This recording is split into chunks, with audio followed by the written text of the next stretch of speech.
And a very good afternoon, ladies and gentlemen. Welcome back to Roberto Hernandez Stadium for Game 2 between the USC Aiken Pacers and the Mount Olive Trojans. Pacers took Game 1 in a real pitcher's duel. 3-0 was the final score. We'll see what they can do in Game number 2 against Mount Olive, with Mitch Spence getting the nod to start today.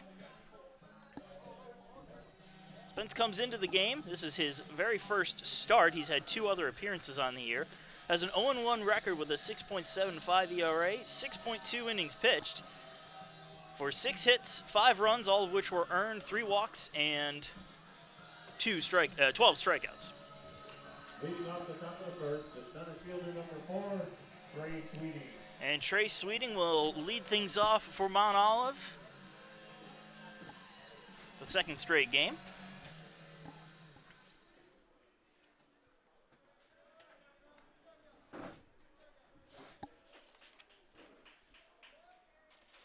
Sweeting batting .350 on the year, 3 RBIs to his credit, has an on-base percentage of .480. And the first pitch is high for ball 1, and we are underway.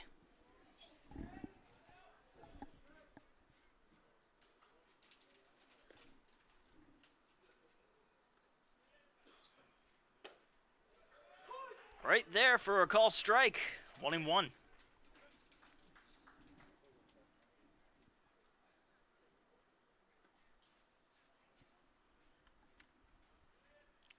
The 1-1 pitch just misses high, 2-1.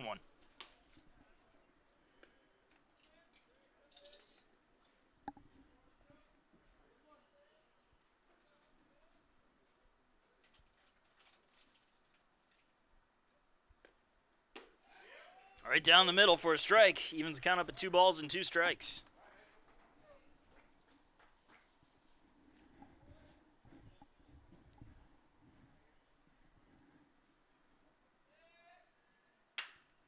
That's a ground ball to first. Brian Pereira has it, takes it himself for the first out.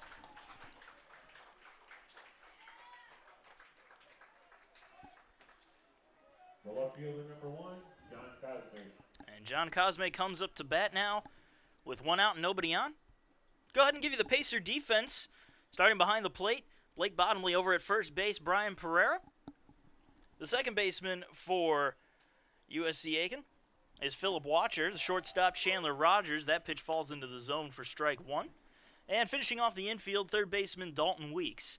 In the outfield, Joey Smithers in left, Jose Bonilla in center, and Andre Brown gets the start in right field today. There's a hopper right back to Spence of the mound. He has to fire it a little quickly, but he gets it there in time for the second out. Right fielder number 7, Nate Estes. Brings up Nate Estes, a right fielder from Mount Olive.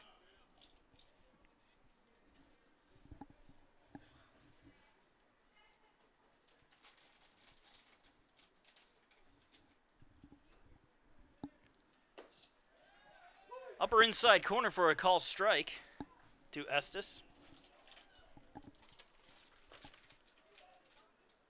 Estes batting .235 on the year, a pair of RBIs and an on-base percentage of .417.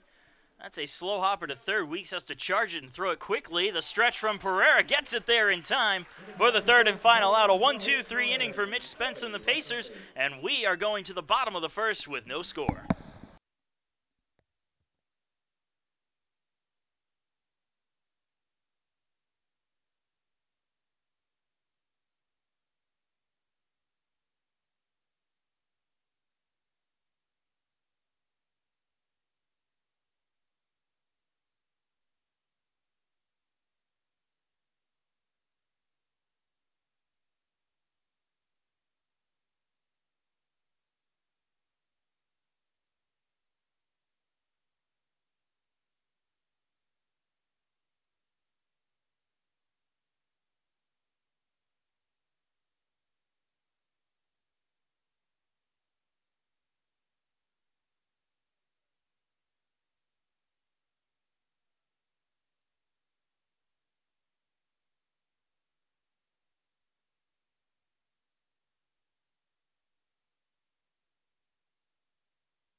And welcome back to the bottom of the first inning. Marcus Johnson here, thanking you for joining us on this Saturday afternoon. No score yet between Mount Olive and USC Aiken. Jose Bonilla will lead things off. Homered for the second time of the season yesterday. Gave the Pacers a 2-0 lead at the time of his homer.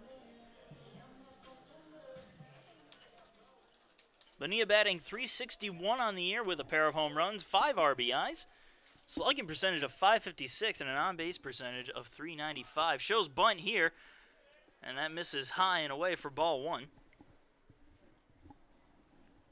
Opposing the Pacers on the mound is Germán Reyes of Mount Olive. Reyes has had 1 start, 1 appearance, a perfect ERA of 0, has only pitched for 3 innings, however, 1 walk and 4 strikeouts.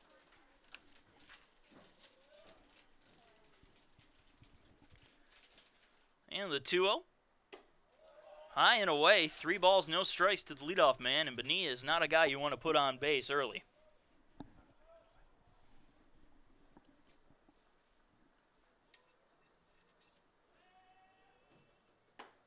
And that one goes right down the middle for a strike. 3 balls, 1 strike.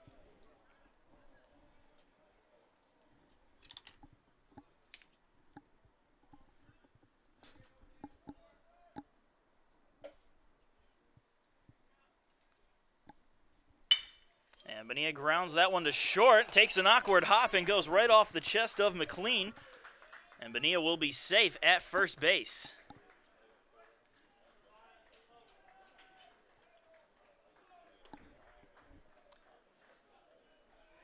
E6 is the call on the field. First baseman number 32, Brian Pereira.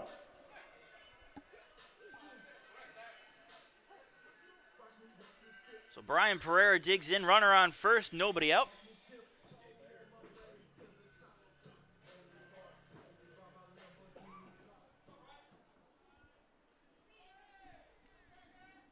Pereira batting .258 on the year, 3 home runs and a team leading 12 RBIs. And that comes in and goes right off the elbow guard of Pereira. He will take his base. And there are 2 on with nobody out for the Pacers early on in this game. The left fielder, number 9, Joey Smithers. And Joey Smithers coming up to bat now. Again, runners on first and second with nobody out in the bottom of the first inning. Smithers, one of the top hitters on this Pacer squad, a .438 batting average despite going 0 for yesterday. A pair of home runs and 11 RBIs, and those 11 are good for second place on the team. .688 slugging percentage and a .514 on-base percentage.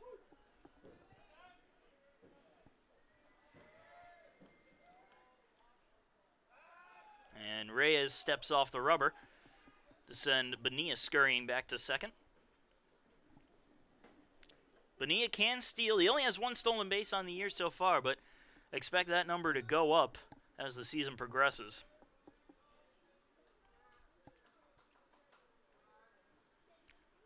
And Smithers bunts it down the first base side, but it's going to end up going foul.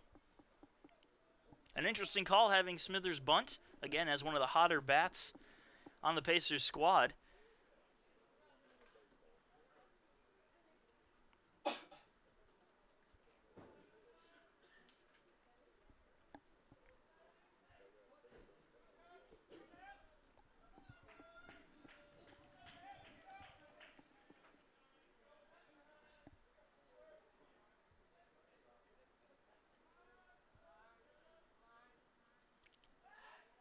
Again, Reyes stepping off the mound.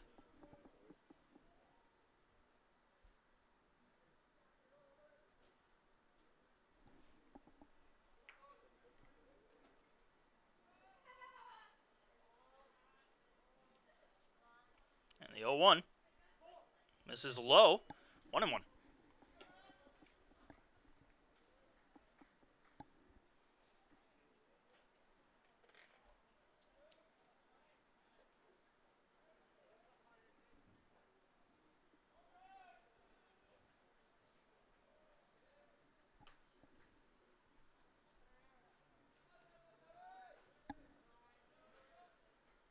1-1 on its way. Again, Smithers shows the bunt, but it's high and outside for a ball. 2-1.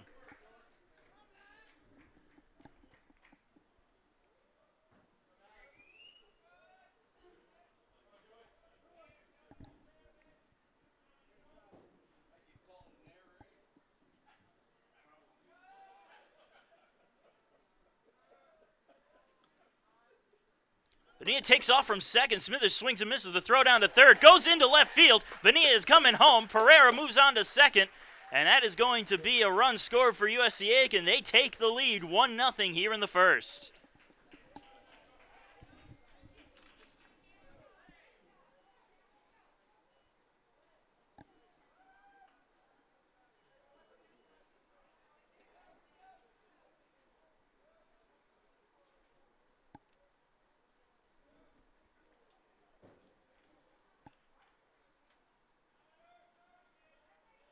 A runner on second. Nobody out. 2-2 count to Smithers. And a 1-0 lead for the Pacers here in the first. That pitch misses high. Full count.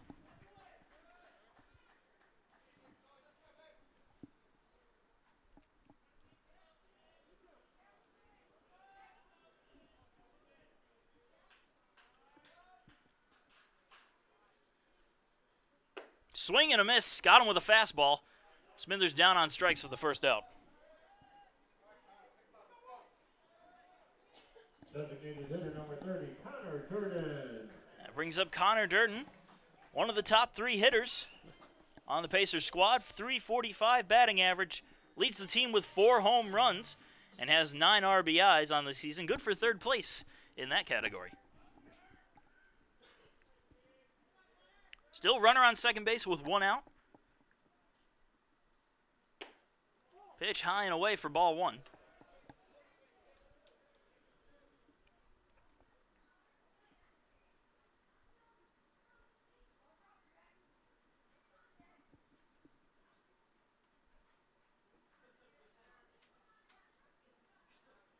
The 1-0. Swing and a miss. 1-1.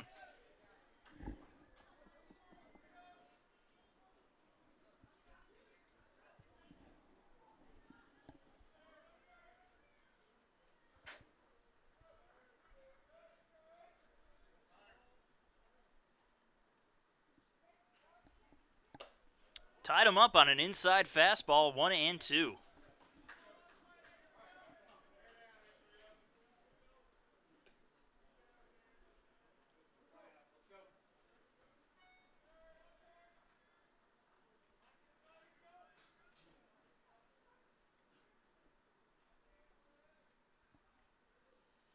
One, two on its way. And Durden swings and misses. He'll go down on strikes for the second out. The third baseman, number 44, Dalton Weeks. Now Dalton Weeks will dig in. Runner on second. That runner, Brian Pereira. 2 men out here in the bottom of the first inning. Pacers with a 1-0 lead.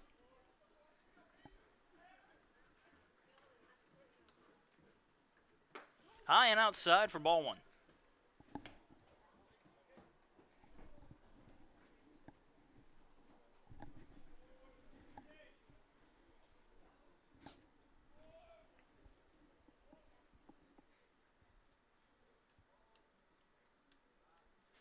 The 1-0. Misses high. 2-0.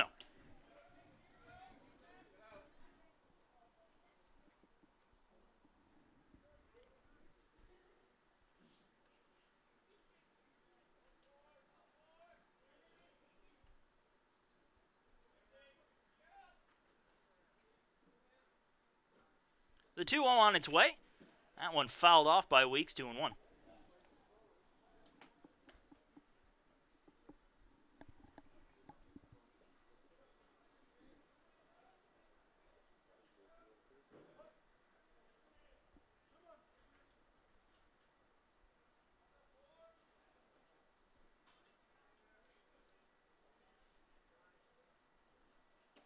In the dirt. Pereira thinking about third. He's going to have to hustle back, though, as Lopez, the catcher for Mount Olive, was able to keep it right there with him. So 3 balls and 1 strike to Dalton Weeks.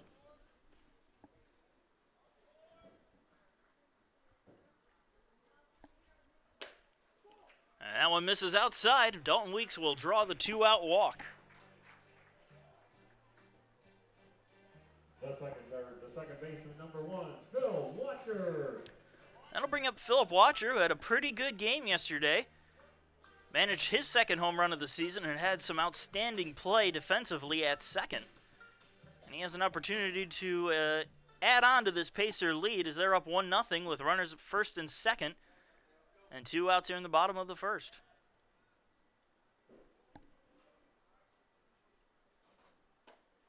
First pitch to Watcher right down the middle for strike 1.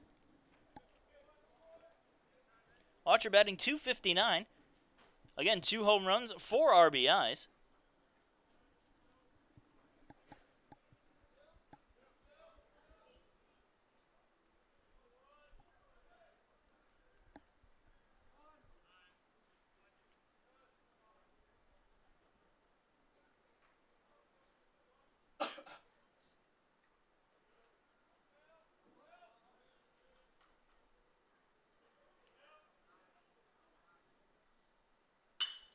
And he hits that one the other way into shallow left field. A dive for it. That's not going to happen as it's going to roll all the way to the wall. 1 run scores. Weeks rounds third. He's coming home.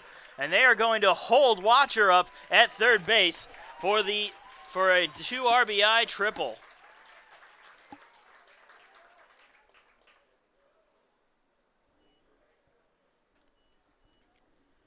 Pacers now take a 3-0 lead. Thanks to the RBI triple and a lot of effort from Cosme, and he's down on the ground right now. And they're going to go ahead and check up on him. We're going to take a short break and be right back.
And it looks like they're going to keep Cosme in the game. Possibly he just got the wind knocked out of him and then tried to get up to make the play. So great effort there. And the dive is what got him trying to dive for that ball. But it ended up getting past him, rolling all the way to the wall, and then he had to hustle to try to get back to it. Either way, it's a 2 RBI triple for Philip Watcher. And Pacers lead at 3-0, and Andre Brown, who's getting the start today in right field for USC Aiken, will come to bat. And Brown fouls off the first pitch for strike one. Brown is 0 for 1 on the season, but he does have a run scored.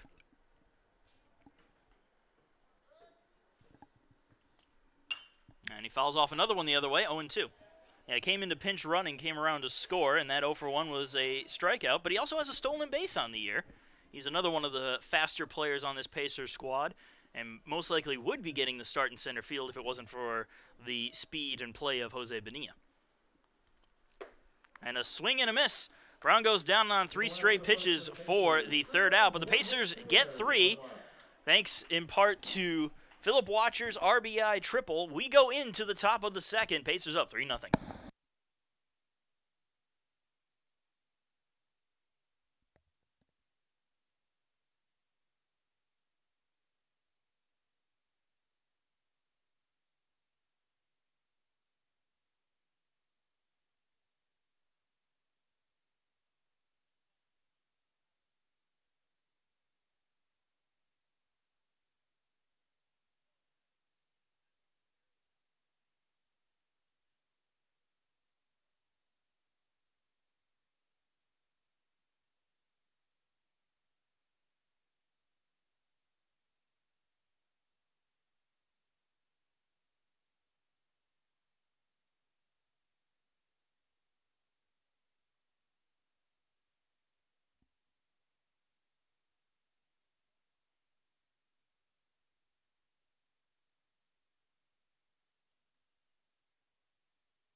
And the top of the second inning about to get underway. JT Stone will lead things off for Mount Olive. They trail USC Aiken 3-0.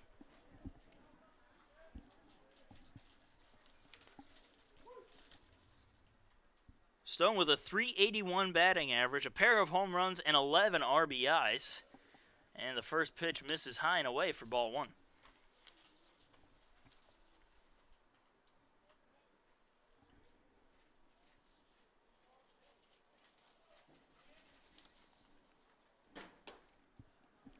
Brushes the corner, 1-1.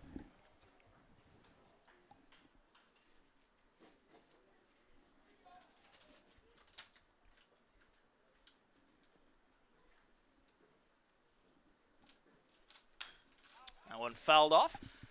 1 ball, 2 strikes.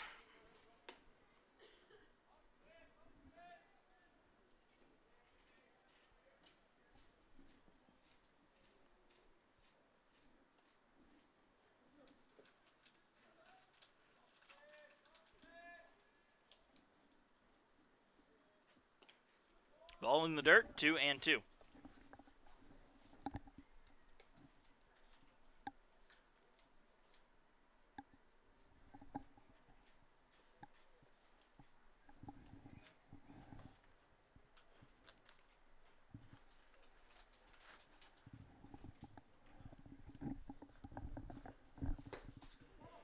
Inside, 3 balls, 2 strikes, full count.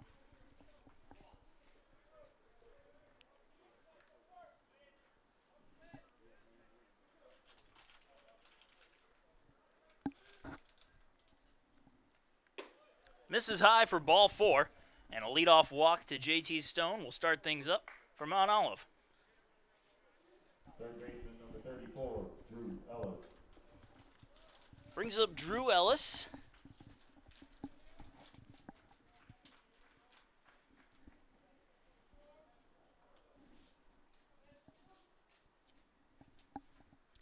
Runner on first base with nobody out for Ellis. First pitch is in there for a strike.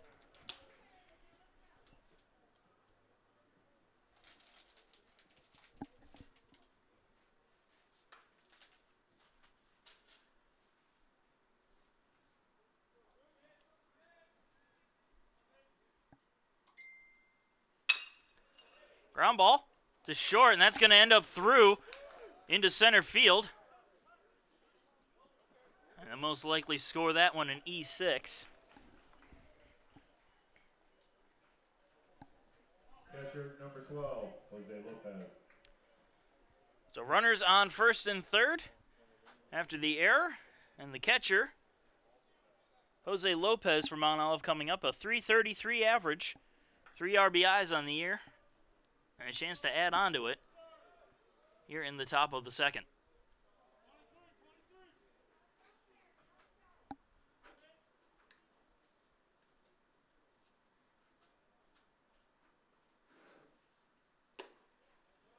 Right down the middle fastball for strike one.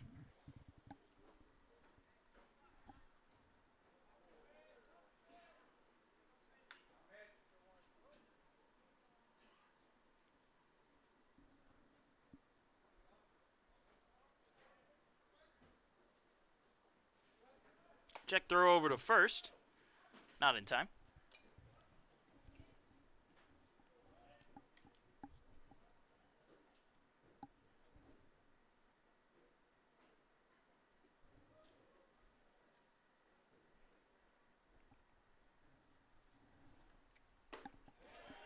Inside part of the plate, 0-2.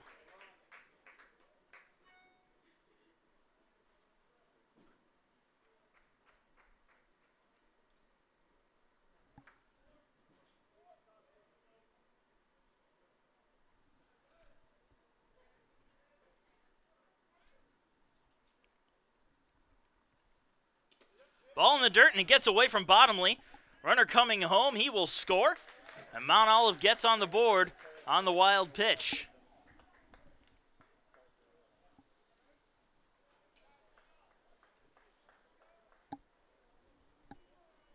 So now runner on second with nobody out. Count 1-2 to Lopez.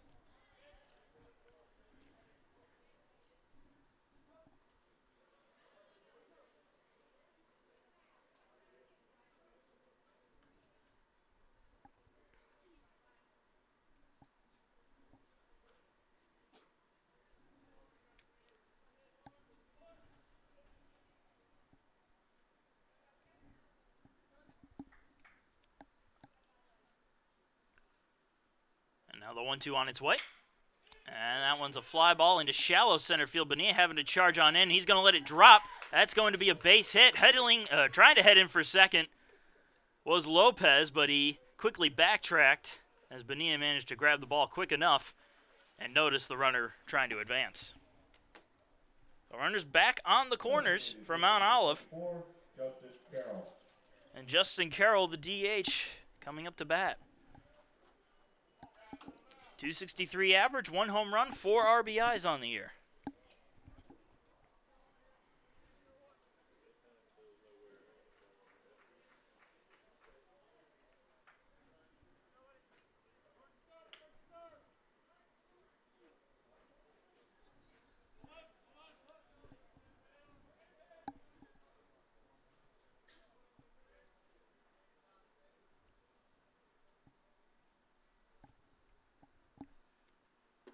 First pitch to Carroll is low for ball one.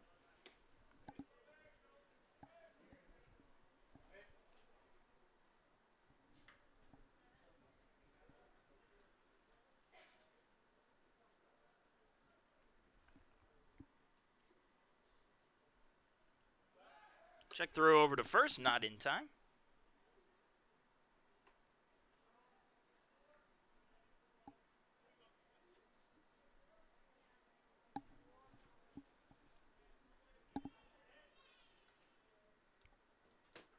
The 1-0.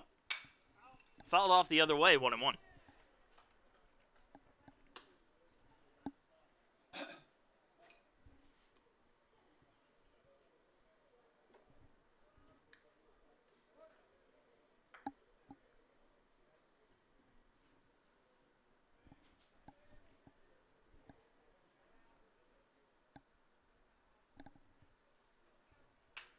And another foul ball, 1 and 2.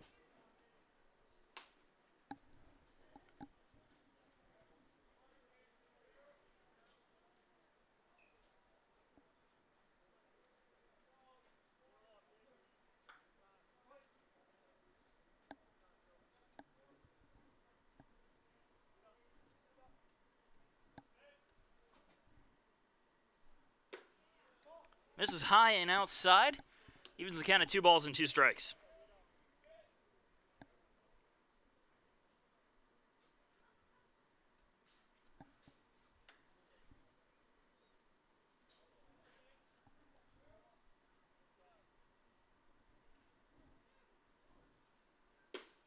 Low and away, full count.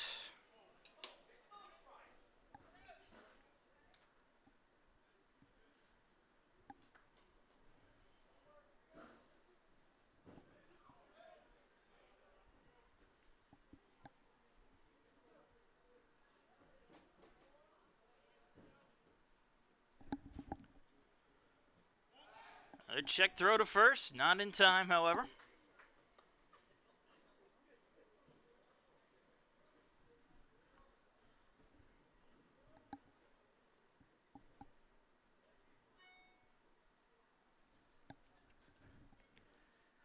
And the 3-2 pitch. Hit in the air, drifting foul, and out of play.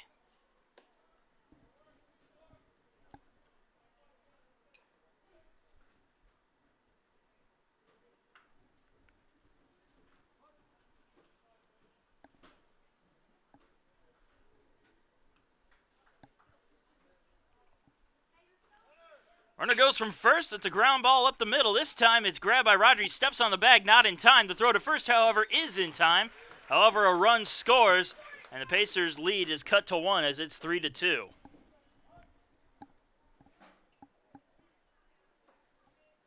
first baseman, number 30, Carson McCurdy.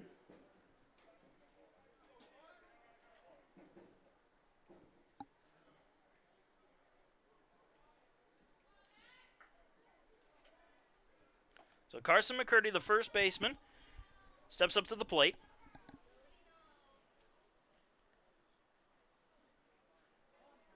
And we're going to have a little trip to the mound from Bottomley to talk with Spence.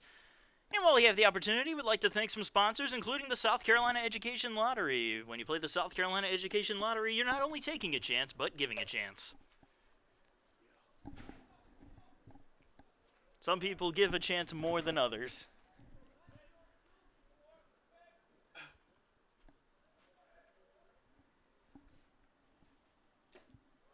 And McCurdy foul tips the first pitch for strike 1.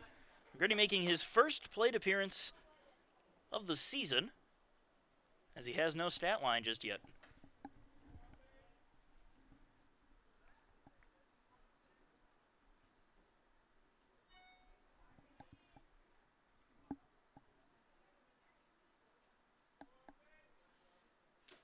And another foul tip, strike 2.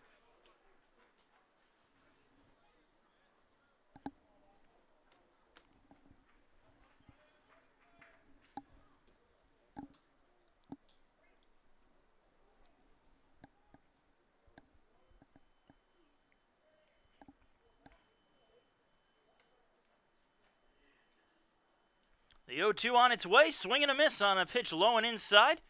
Bottomley throws it down to first for the first out.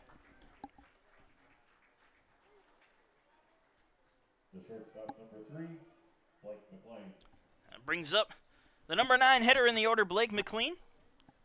0 for 1 on the season.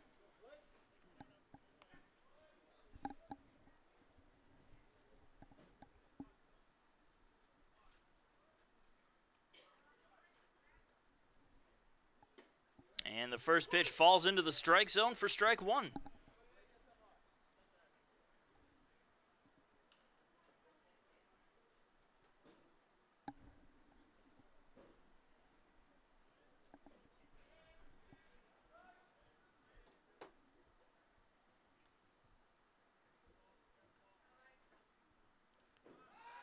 Then steps off the mound, throws over to second. Not in time.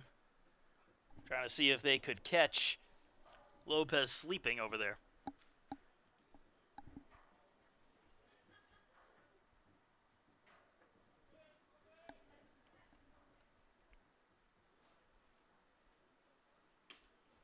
Ball gets away from Bottomley, and Lopez will head on down to third base. They might call that one a pass ball.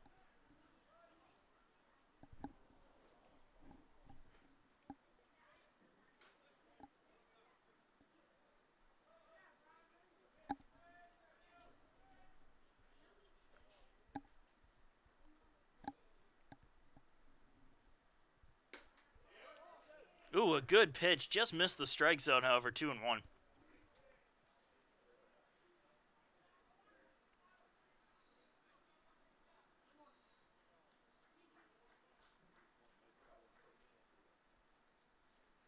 Swing and a miss. Evens the count at 2-2.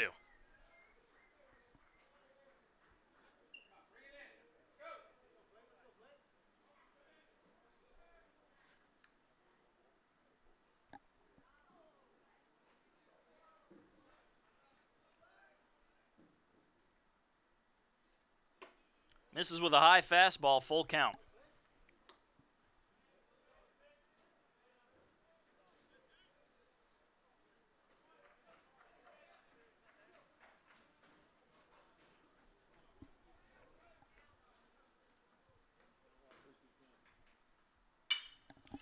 Fly ball, right field.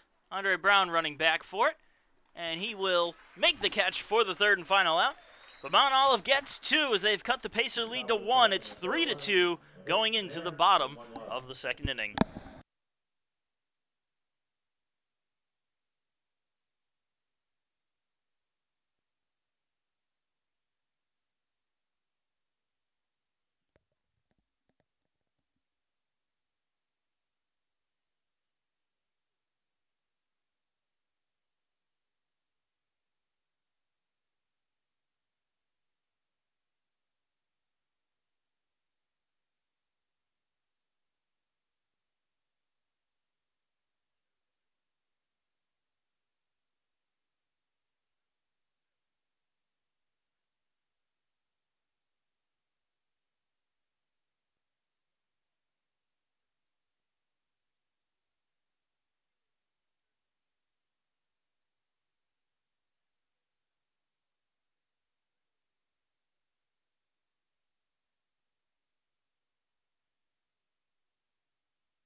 And the bottom of the second inning about to get underway here at the Burt.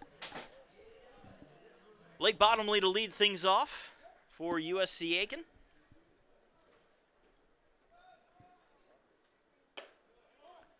First pitch is in there, or not in there for a ball. A 1-0.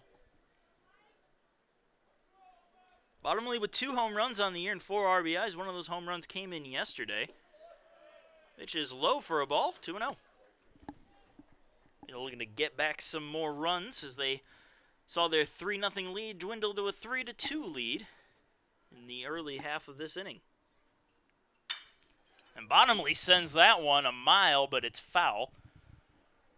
Just a little too early on it.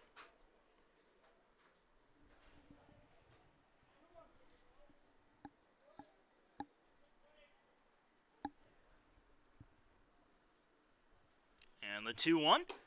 Swing and a miss. Going upstairs for 1. 2-2.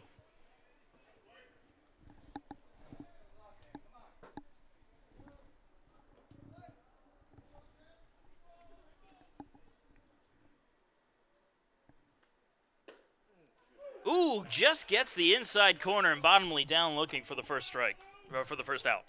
First strike, first out, either one. You could say it's the first strikeout. Brings up the number 9 hitter for the Pacers, Chandler Rogers, shortstop.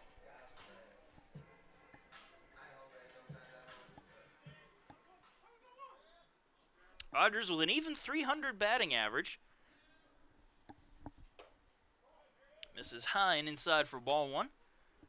There's a .517 on-base percentage. That's good for the top spot in this Pacer lineup.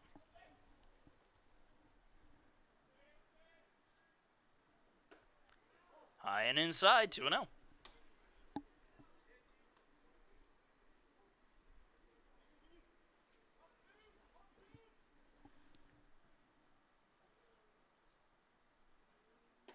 The 2-0 is low and inside for a ball, 3-0.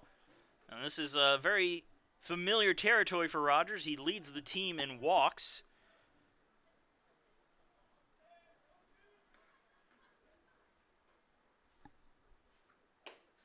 Well, that one right down the middle, but that's what you would expect on the 3-0. And it's 3-1.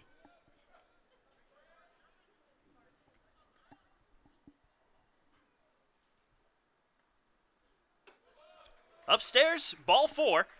Rogers will draw the one-out walk.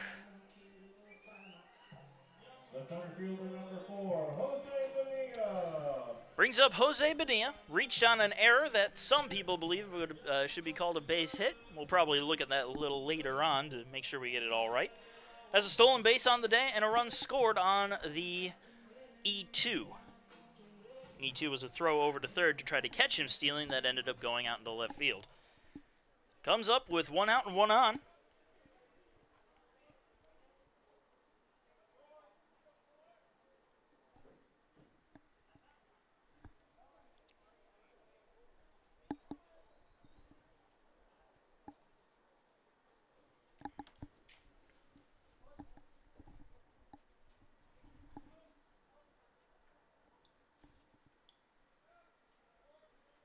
And check throw over to first. No, not a check throw over to first, just a fake out. As Reyes never even let go of the ball.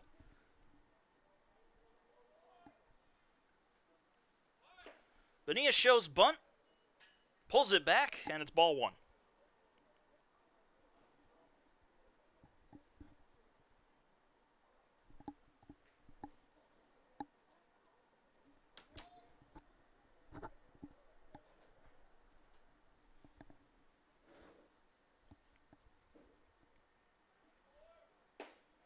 Low and inside, 2-0.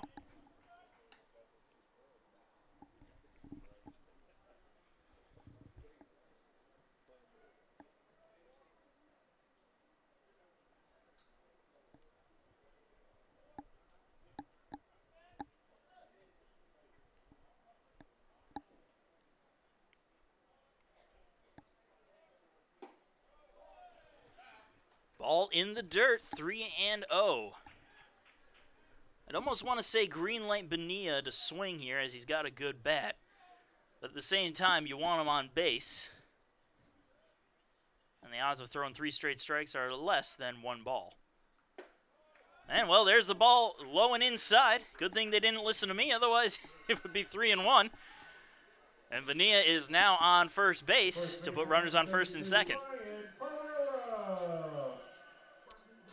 Now Brian Pereira will dig in. We're going to have a visit to the mound for Mount Olive. And we'll take this opportunity to thank a couple more sponsors, including Willie Jewell's Barbecue, proud sponsors of USC Aiken Athletics. Stop on into Willie Jewell's Barbecue, where every dish is served with a side of Southern hospitality, and tell them Pacer Sports sent you. And Tyler's Tire and Auto Center, run by USC Aiken alumni and proud sponsors of our 3 Things You Didn't Know video segment. Well, we're going to take a short break and be right back, so don't go away.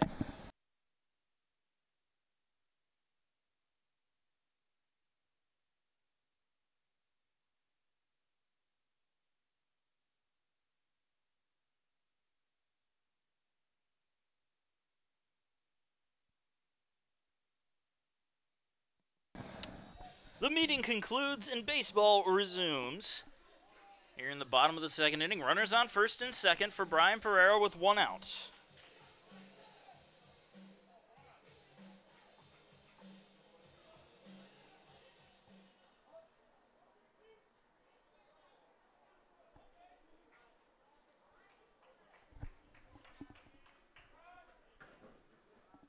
First pitch to Pereira, and therefore a strike. Pereira was hit by a pitch in his first plate appearance and came around to score. Part of that RBI triple by Philip Watcher.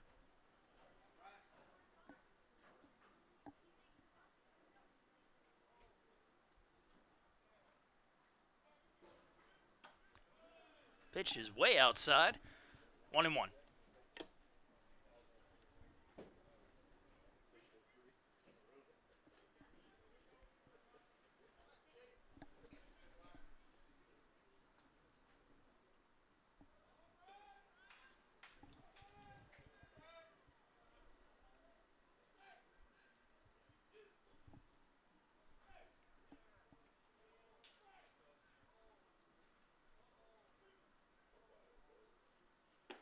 Pereira kind of looked like he swung a little half-heartedly at it. Didn't think he wanted to go for it, but his body carried the motion through. So it's 1 ball and 2 strikes to Pereira.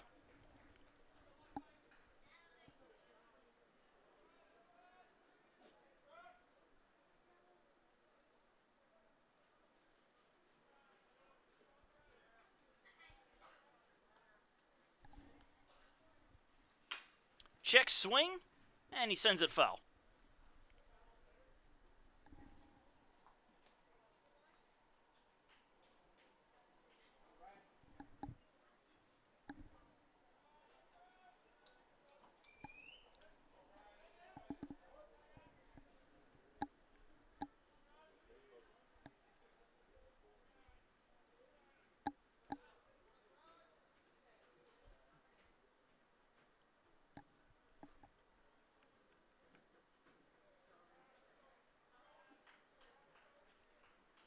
And 1-2 again on its way. Pereira goes after it and fouls it back out of play.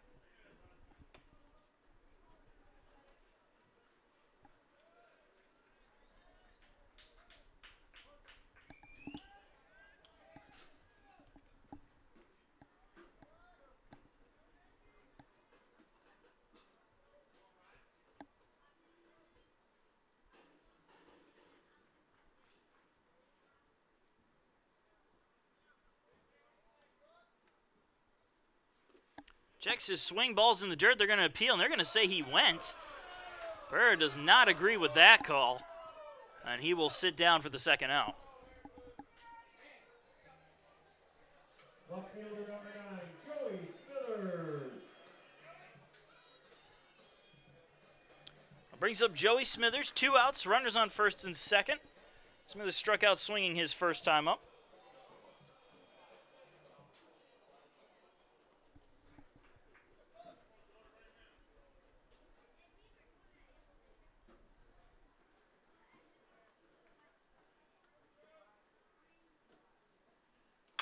And Smithers gets a ground ball up to short. It's bobbled, and everybody will be safe. Lucky break there for Joey Smithers, as McLean couldn't handle it, and Bonilla was able to step on second base just in the nick of time. And it's the bases are loaded for Connor Durden.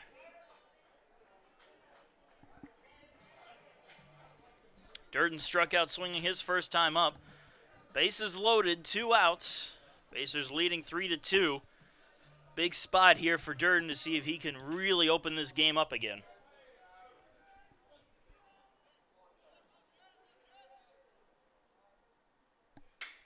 And he sends one out there into right field. That's going to be over the head of everybody and hits off the wall. 1 run scores. Bonilla comes in. He will score. Smithers rounds third, thinking about home. He will stay at third.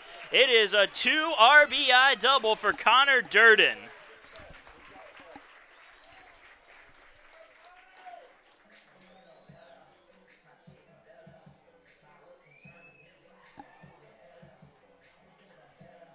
The third baseman, number 44, Dalton Weeks. Brings up Dalton Weeks, now runners on second and third. Weeks walked and scored a run his last time up.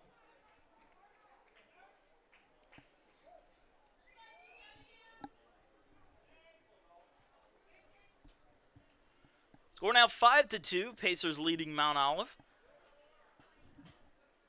First pitch to Weeks, and he goes after a fastball for strike one.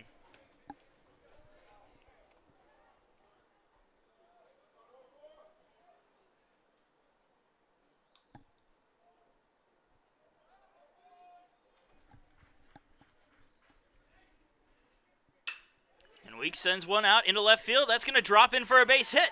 Smithers scores. They're waving Durden around third. He's coming home. The throw is cut off.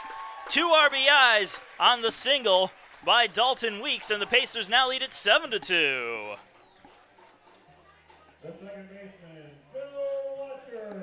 And that brings up Philip Watcher, who's no stranger to RBIs today, as he had 2 of them with his RBI triple his last time up.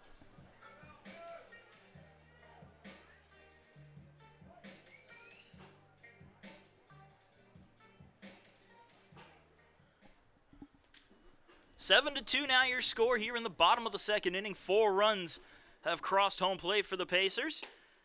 And the first pitch to Watcher is in there for strike one.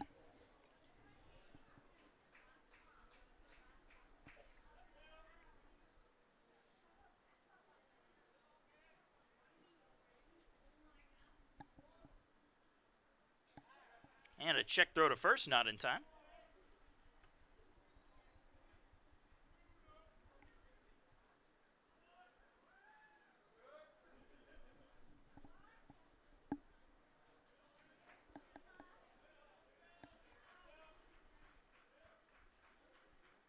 The 0-1. Ground ball. That's going to be a base hit through the right side. Weeks hustles into third base, and he will make it in there standing up. Runners on the corners after the single from Watcher. He's 2 for 2 today now. And that will bring up Andre Brown. The 9th Pacer to come to the plate this inning. Brown struck out swinging his first time up. That ended the Pacer rally in the bottom of the first inning.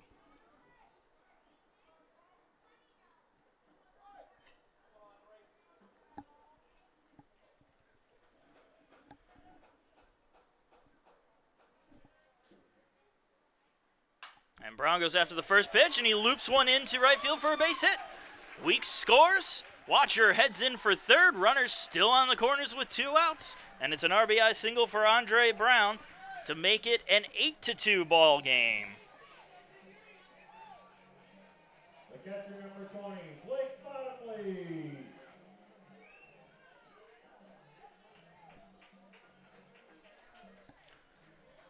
Blake Bottomley stepping up to the plate now.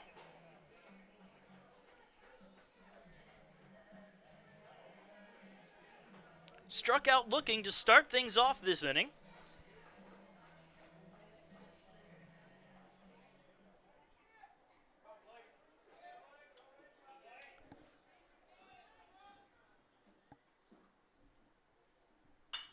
And he pops it up. Right side, foul territory. Wanders back into fair territory and will be caught by Stone for the final out. But 5 runs scored for the Pacers in the bottom of the second inning as we go into the top of the third. Pacers up 8-2.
And we come to the top of the third inning. Top of the order coming up for Mount Olive. They trail USC Aiken 8-2, thanks to a big bottom of the second inning to answer the 2 runs scored in the top of the second inning by Mount Olive. Sweeting 0 for 1, grounded out to start the game.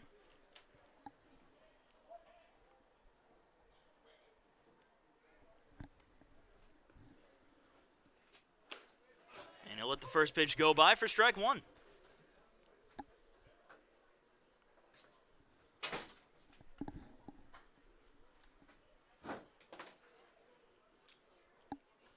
The 0-1. Good movement on that pitch, and it still finds the strike zone. 0-2.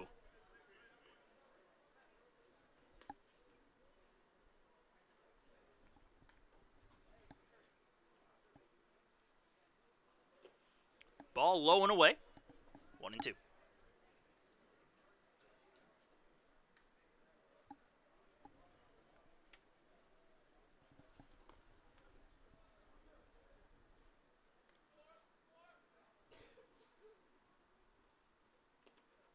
Bounces in front of the plate.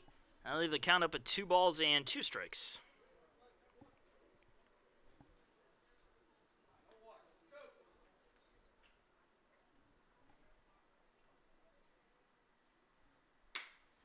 Grounded to first. Pereira has it. Flips it to Spence, who just steps on the bag in time to win the foot race for the first out.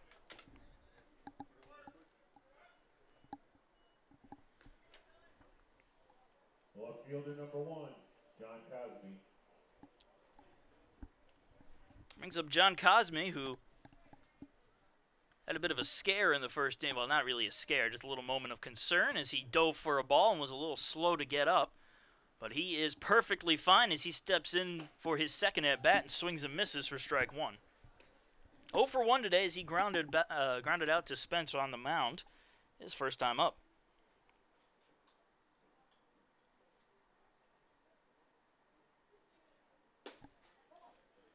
Pitch missing to even the count at 1-1. 1 ball, 1 strike, 1 out for number 1 here in the third inning.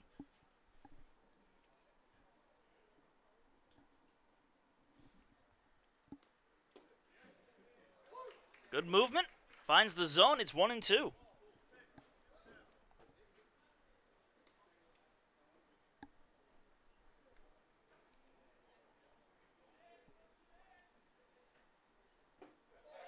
Swing and a miss.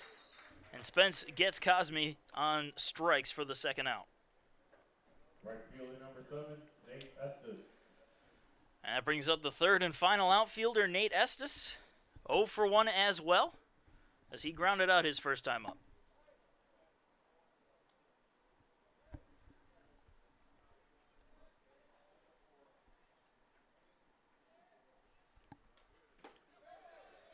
Right down the middle, strike 1.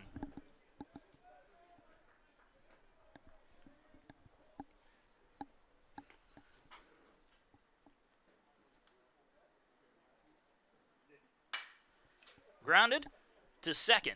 Watcher to first, and that will do it. Another 1-2-3 inning for Mitch Spence as we go into the bottom of the third inning. Pacers leading 8-2.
And we are back here in the bottom of the third inning. Pacers leading 8-2 on the Mount Olive Trojans. Hunter Britt is the new pitcher. Comes in for Reyes, who went 2 full innings, allowed 8 runs, not all of which were earned, 5 hits, and 1 error. Well, 3 errors, not on him, but on his team. I'm joined now by Brent Hager, once again. I'd like to say welcome, but you've been here the entire time. Just kind of wandering around in the press box.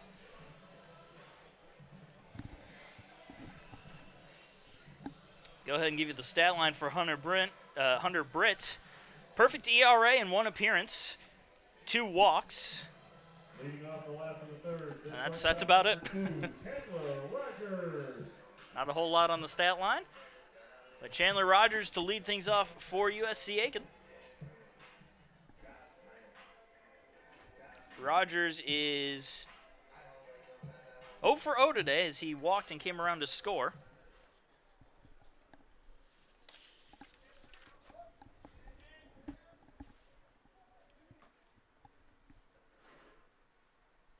And he shows a bunt, pulls it back, but it's in there for strike 1 anyway. Rogers batting just 300 on the season. I mean, he's done a good job in the field so far. We had to replace the shortstop, and he's done well. I had to replace both our short and second baseman. And so far, not too many complaints yet. I say yet. 1-1 the count. And Rogers' hitting has been, as you said, a 300 batting average has been top-notch, and he leads the team, as I said earlier, in walks.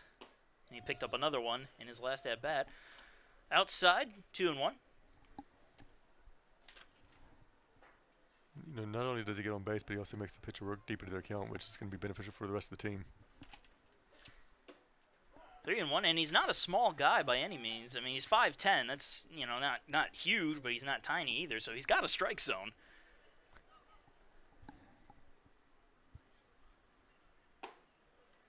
Right down the middle, full count. He's just very patient at the plate. Has he been swung yet? No, not yet. This is outside for ball 4. Well, I mean, you get on base. Doesn't matter if you swing or not. He's getting the job done. Could just put the bat on his shoulder the whole time. Yep. That he could have. It brings us back to the top of the order. Jose Bonilla, 0 for 1, reached on an error, stole a base, scored 2 runs, and has walked. He's batting from the left side this time. Earlier he was batting from the right side. You know, I never noticed that he was a switch hitter. You've only been doing I 50 games. cannot believe I have never noticed that he's a switch hitter. Okay, do we know which field is left and right field? I do know which field is left and right field. Okay, just making sure. I figured that one out finally. It's tough. Bonilla shows bunt and pulls it back. 1-0. That come on the air and the perfect game for you is ruined, isn't it? Oh no, it was ruined a long time ago. Okay. It was ruined when I said we were in the top of the second inning when we were in the bottom of the second inning. Well, you're still in the second, so I'd still give you partial credit for that. Yeah, it's like a partial credit on a math problem. It's like getting getting the A minus in that class instead of just an A. You know, an A is an A. What is an A? I don't know. I knew a couple times, but not very often. As he looks at a call strike there. He was kind of 1-1.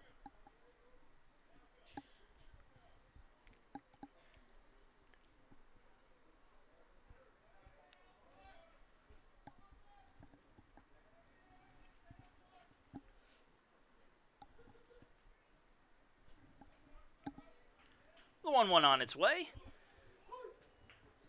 Ball's back into the strike zone, 1-2.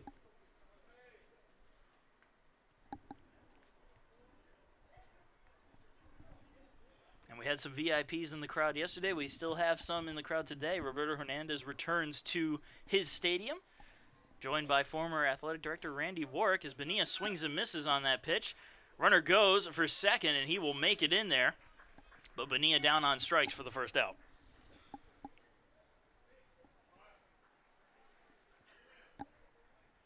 Give a stolen base to Chandler Rogers. The first baseman, Brian Pereira. Now bring up Brian Pereira. 0 for 1, was hit by a pitch and scored a run. Run around second with 1 out for Pereira.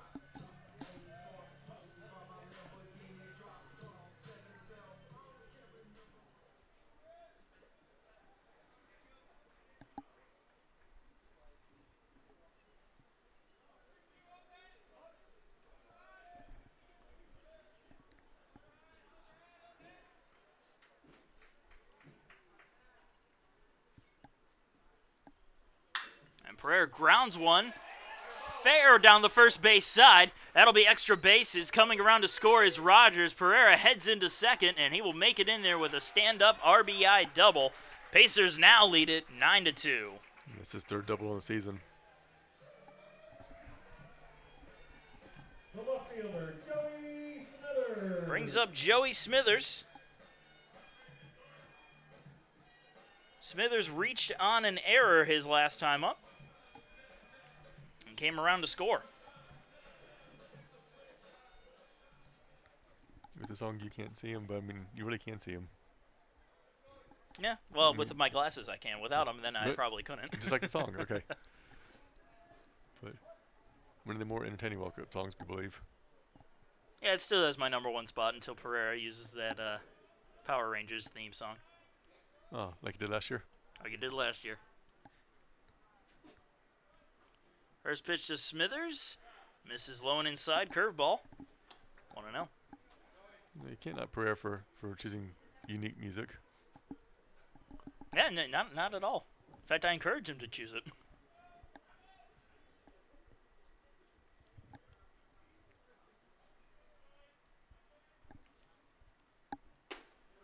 Inside, 2-0.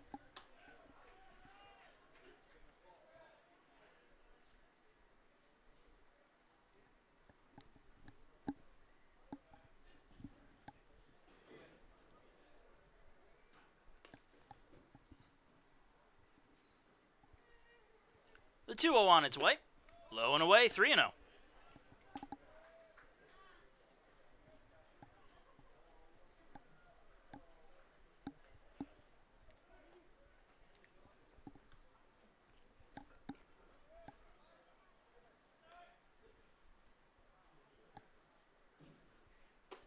High and outside, and Smithers walks on 4 straight pitches.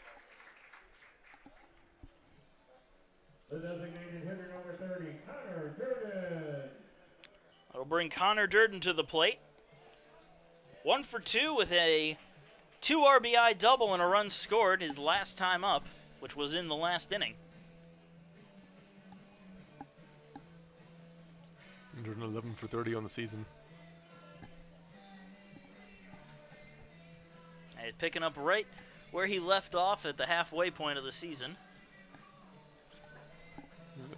I mean, he was sick for a little bit the second half of last season, but if he wouldn't have gotten sick, man, he would have been tremendous in the lineup. I mean, he was hitting everything.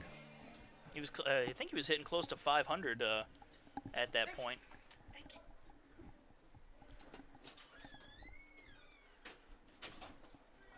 And he was hitting close to about 500, it seemed like.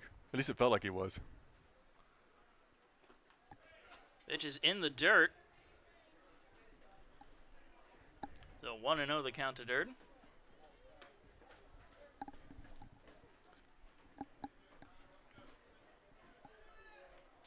And they do have some USC Aiken softballers in the crowd today. I'm surprised they didn't do their favorite chant for that pitch. I think they're more relaxing. They just got out of practice. Fouled off, out of play, 4-1. Yeah, I guess so. They just want to sit back and let other people do the work today. Absolutely. They got to save their voices for tomorrow. They play Lisa McRae in a doubleheader starting at 1. And baseball starts at 1 o'clock as well tomorrow. You can have a dual screen, have 2 TVs sitting next side by side and watch both baseball, athletics, softball, and baseball. Or just do what I do and have one on a tablet, one on a phone, or one on a computer.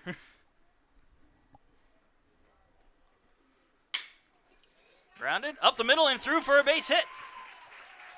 1 run will score. They're going to try to get Smithers at third. He slides in safe. It's an RBI single for Connor Durden. Pacers now lead it 10-2. I was told earlier today that Durden now has a hit in every single game in which he's played this season. That's a pretty good stat. It's a good hitting streak he's got going. One of the softball players told me, so I'm not sure how accurate it is, but I could get back and look on PacerSports.com. I just haven't done it yet. Yeah, Pacer Sports, always good for getting up to date on all the stats. A little shameless plug, I should say.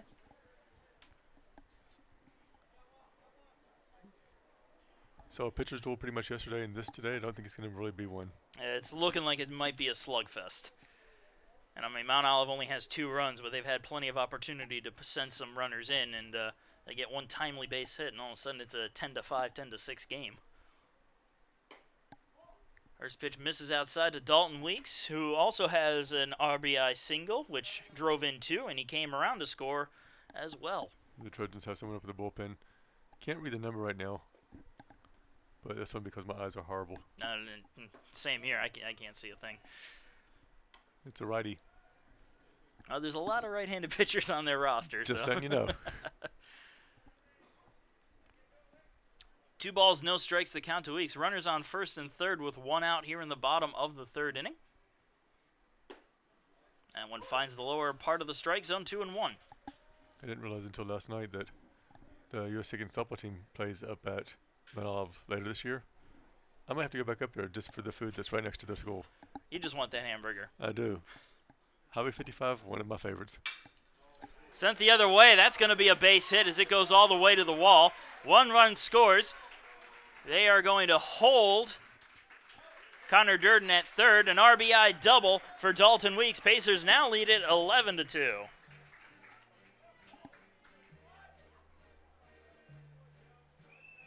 The second baseman, number 1, Phil Watcher. Brings up Phil Watcher.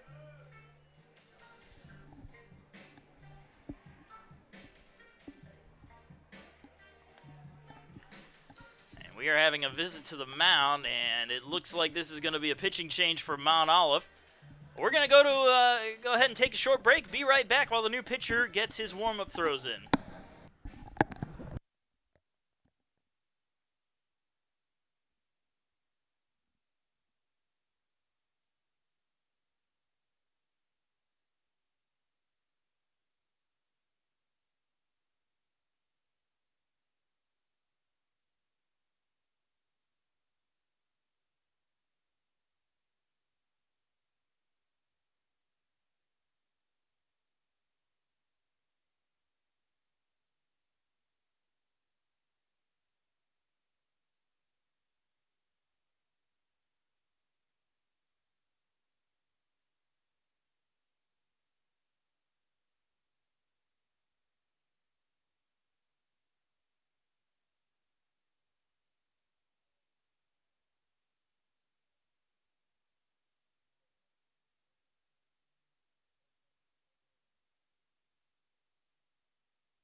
And we are back.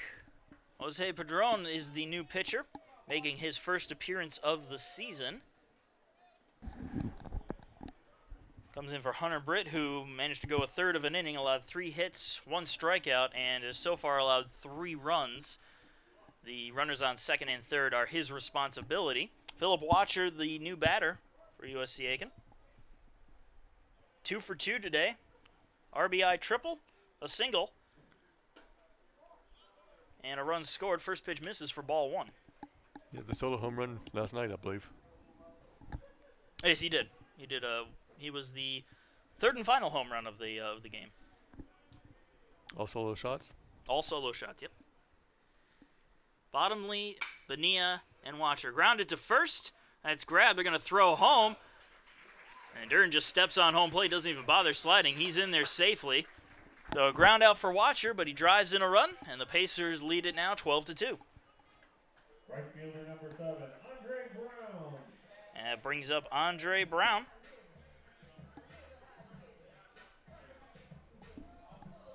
Brown is 1 for 2 today with an RBI single and a strikeout.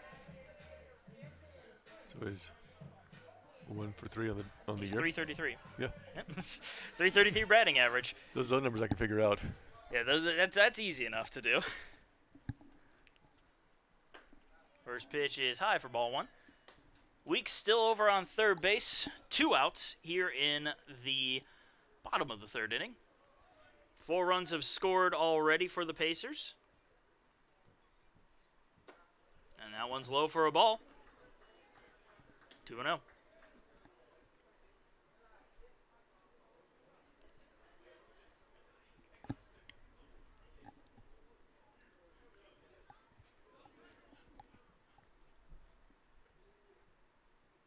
And Brown gets ahead of that one. 2 balls, 1 strike.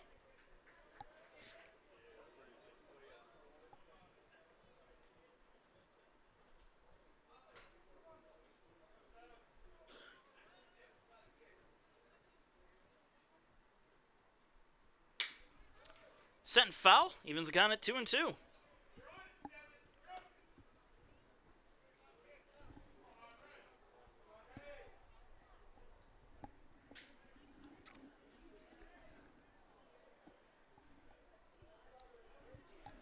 Pretty good crowd out here today. Yeah, as usual, about a couple hundred people out there right now. Ready for the homecoming festivities tonight at basketball. Ah, yes.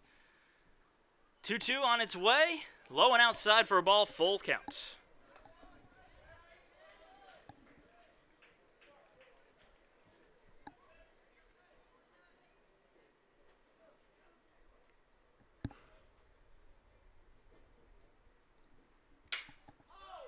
Sends that one out into shallow left field. Coming on and making the catch for the third and final out is Cosme, but the Pacers score 4 more runs to lead it 12-2 going into the top of the 4th inning.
And we are back. Top of the fourth inning, Pacers leading 12-2. And leadoff man grounds it to third. Weeks fires it to first. And that will sit down JT Stone for the first out.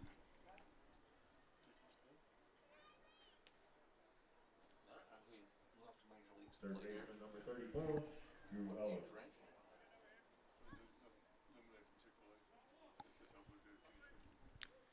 Drew Ellis comes up to bat now, reached on an error, and scored a run his last time up. He's 0 for 1 today. First pitch. This is outside for ball 1.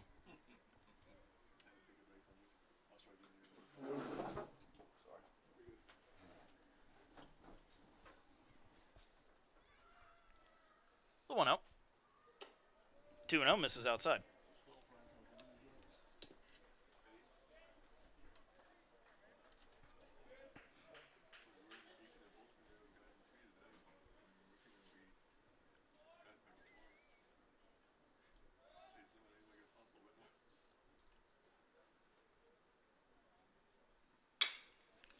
And there is a hopper to second. Watcher can't come up with it. And it's going to roll into right field.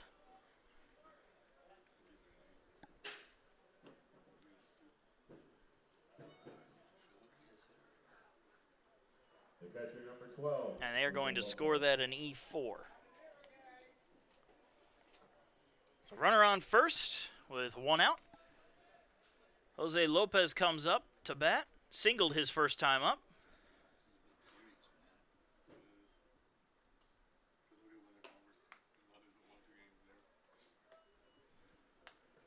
The first pitch missed high and inside for ball 1.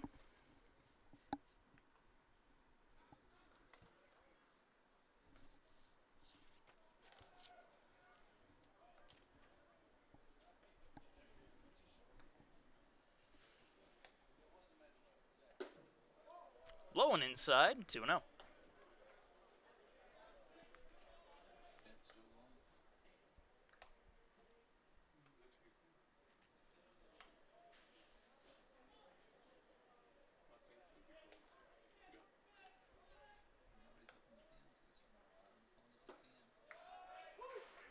Pitch is in there for a call strike, 2-1.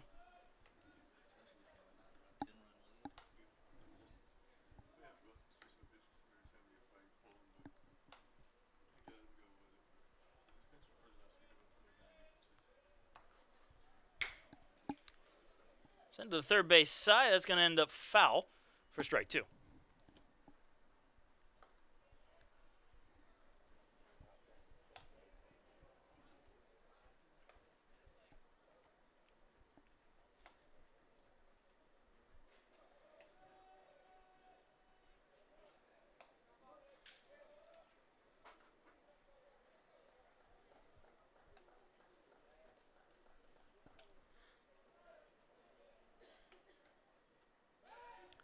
Quick check throw over to first. Keeps Ellis close to the bag.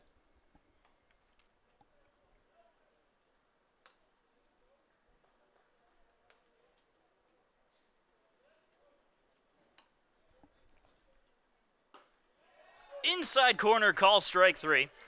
That sits down Lopez for the second out. Designated hitter number 24, Justin Carroll. Brings up Justin Carroll. Grounded out, but it drove in a run his first time up. Runner on first with 2 outs.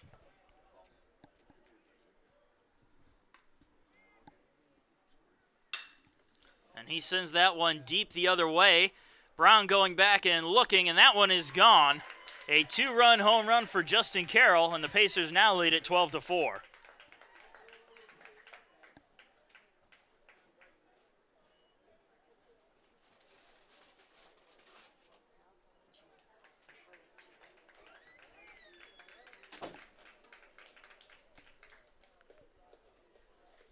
First baseman number 30, Carson McCurdy. Brings up Carson McCurdy. Struck out his first time up. 0 for 1 today. 2 outs and nobody on here in the top of the fourth inning.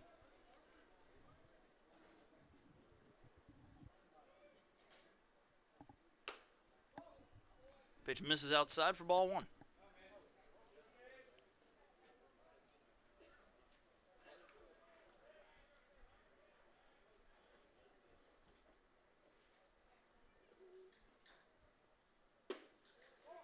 Ooh, just misses a bit low. 2-0.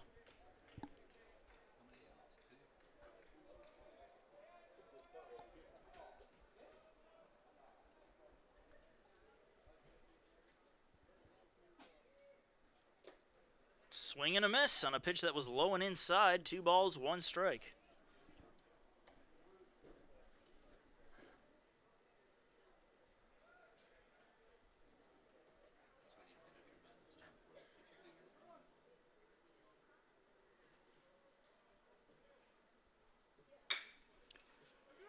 There's a ground ball to first. Pereira flips it to Spence, who tags the bag for the 3rd and final out. 2-run score on the 2-run home run by Justin Carroll, but the Pacers still lead 12-4 going into the 4th inning.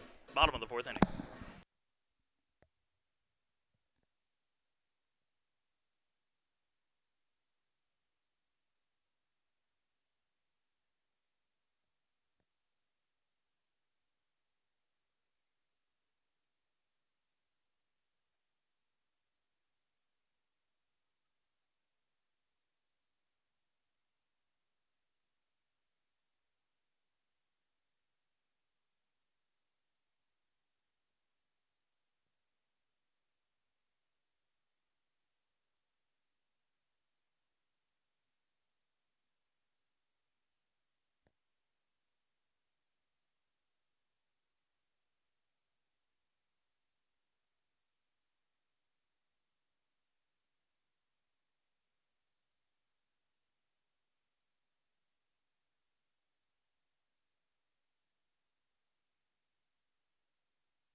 And the bottom of the 4th inning, about ready to get underway. Marcus Johnson here, thanking you for joining us on your Saturday afternoon. Pacers leading the Mount Olive Trojans 12-4. And Blake Bottomley will lead things off. 0 for 2 today. First pitch misses high for ball 1.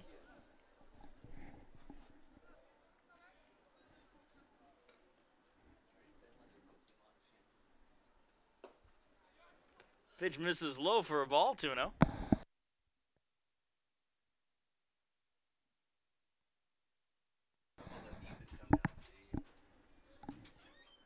The 2-0 on its way.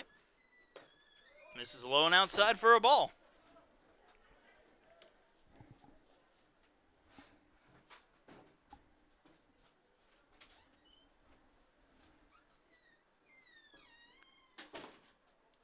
Inside, and Bottomley will walk on 4 straight pitches to start things off this inning. Shortstop number 2, Chandler Rogers. That'll bring up Chandler Rogers.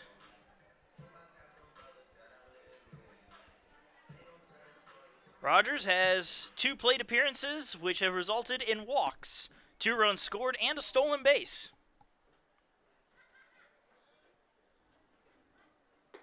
And the curveball misses for ball 1.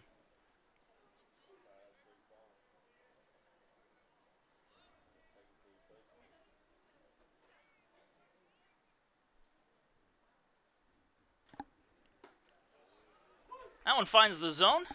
1-1.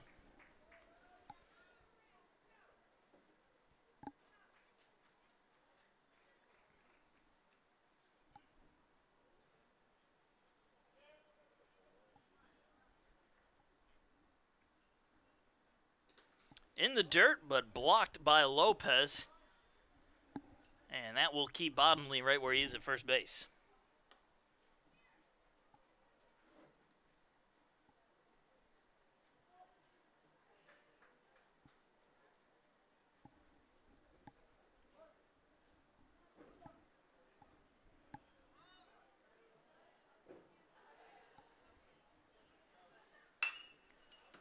Sent up the middle, grabbed, flipped to second for one, and that's all they're going to get. They get Bottomley heading for second, and Rogers will reach on the fielder's choice. The center fielder, number 4, Jose Bonilla. And that brings up Jose Bonilla, who has now come to the plate in all 4 innings in which the Pacers have played today. Bonilla is 0 for 2. He struck out swinging and reached on an error, walked, scored 2 runs, and has stolen a base today.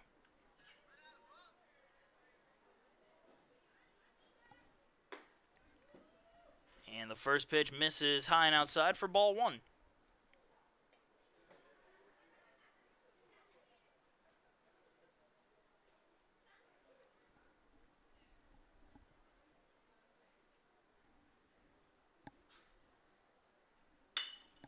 Grounded to second. This could be 2. The flip for 1. The throw to first is not in time as the speedy Bonilla beats out the double play to keep the inning going. The first baseman, Brian Pereira. And that will bring up Brian Pereira. 1 for 2. Has been hit by a pitch. Struck out swinging. Doubled.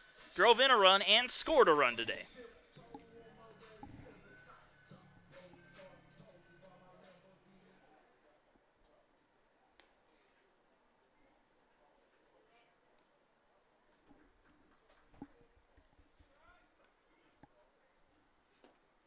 First pitch is low and inside to Pereira for ball 1.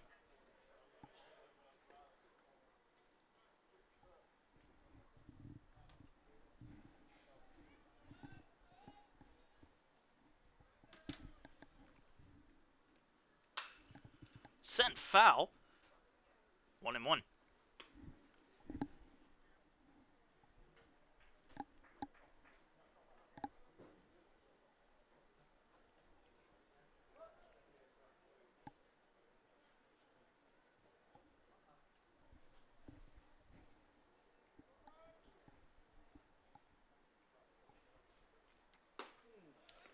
Pitch is right down the middle. Good fastball. 1 ball, 2 strikes to Pereira.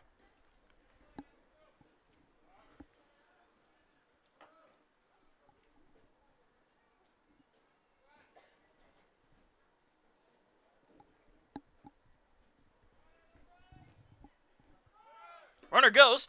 Pitch is outside for a ball. The throw down to second is not in time. Give Jose Bonilla another stolen base. Runner on second. 2 outs and a 2-2 count to Pereira.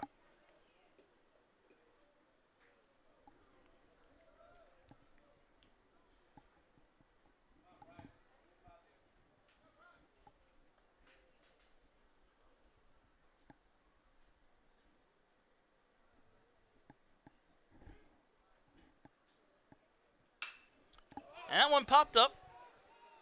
Left side, shallow left field, where it will be caught by the shortstop, McLean, for the third and final out. Pacers will leave one stranded, and for the first time this game, they are unable to score, and we are going to the top of the 5th inning with them leading, however, 12-4.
Top of the 5th inning. Just about ready to get underway. Blake McLean will lead things off. Mount Olive trailing USC Aiken 12-4.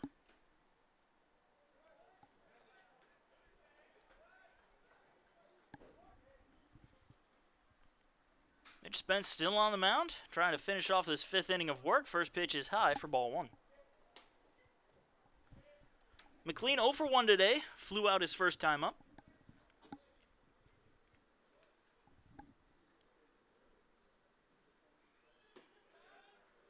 That pitch is in there for a strike. Even count of 1-1.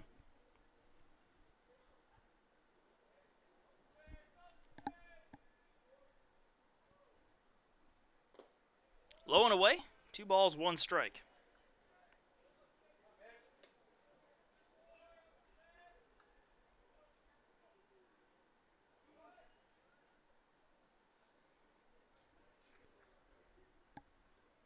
Swing and a miss, 2-2.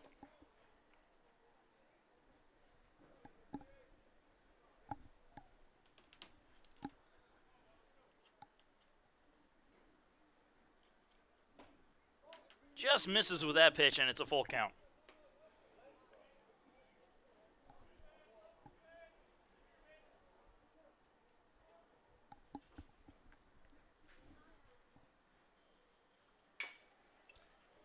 And McLean just gets a piece of that one to stay alive, and we will redo the 3-2.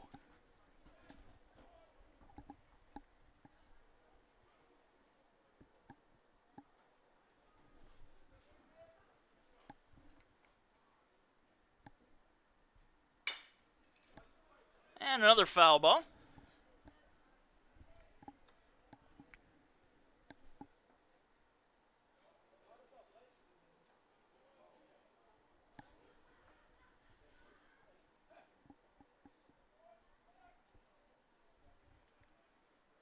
Misses high with the curveball, and a leadoff walk to McLean to start off the 5th inning. The center fielder, number 4, Trey Sweeting. Back to the top of the order with Trey Sweeting, who is 0 for 2 today. He's grounded out to first both times. And a check throw over to the bag to start things off.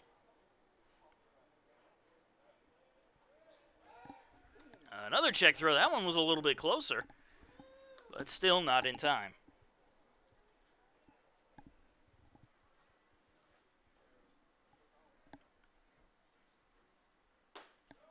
First pitch gets the inside corner on Sweeting for strike 1.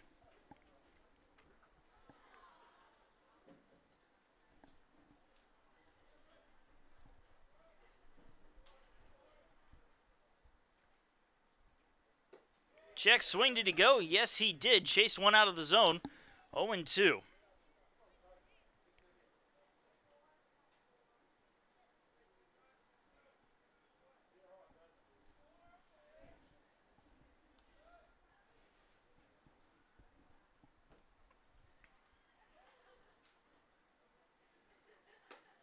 Good curveball in there for strike 3. Sweeting down looking for the first out. Left fielder, number 1, John Cosme. Brings back John Cosme to the plate. 0 for 2 as well, as he struck out his last time up.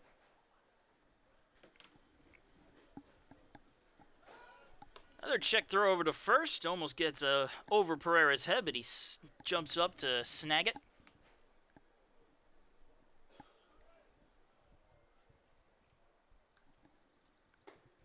Curveball misses outside to Cosme for ball 1.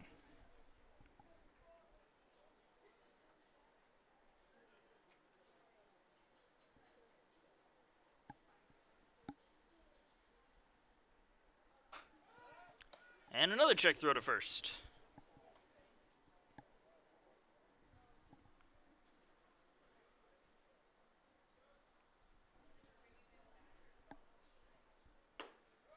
A 1-0 gets the plate. 1-1. 1 ball, 1 strike, 1 out, 1 on for number 1.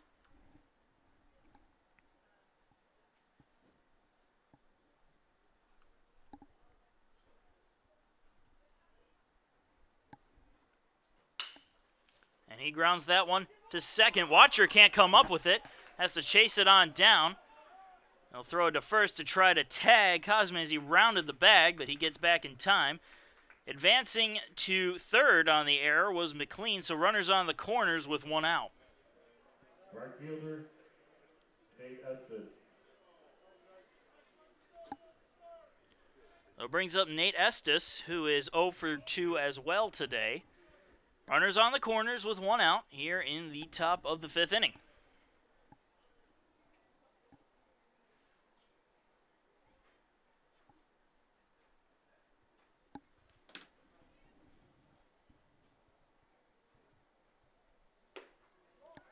Pitch just misses the zone. 1-0.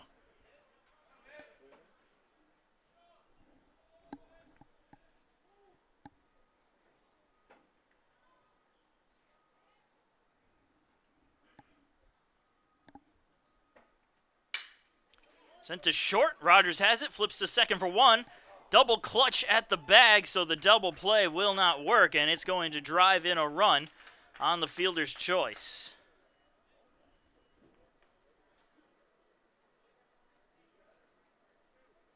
The second baseman, Justin Lee.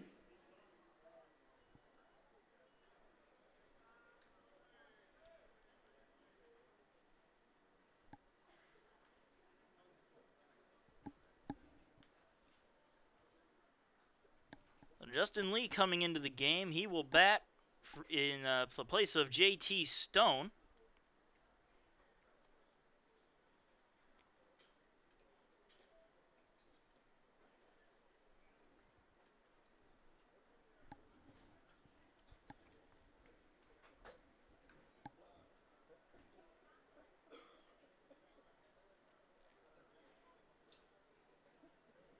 Stone walked and scored a run and was 0 for 1 in the day before coming out.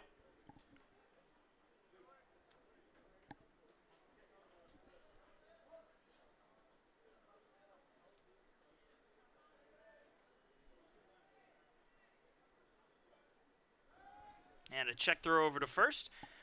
Not in time. Pacers now leading by a score of 12-5 after the RBI ground out.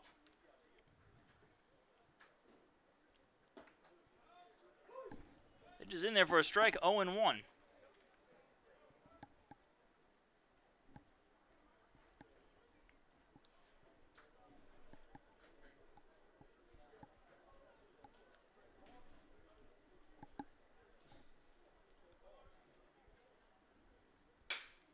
That one's sent into left field. Smithers is there for it, however, and he makes the catch for the third and final out.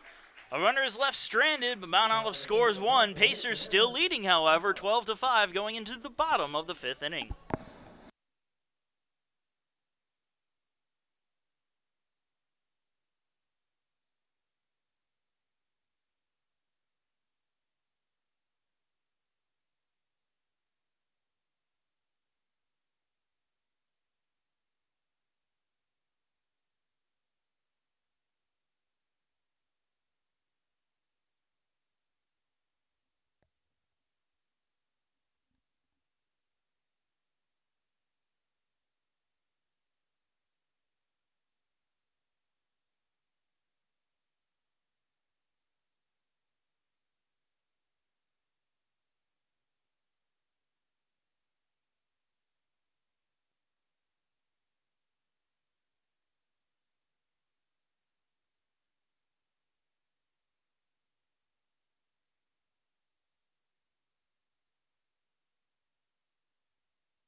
we enter the bottom of the 5th inning with Joey Smithers to lead things off for the Pacers. They lead Mount Olive by a score of 12-5.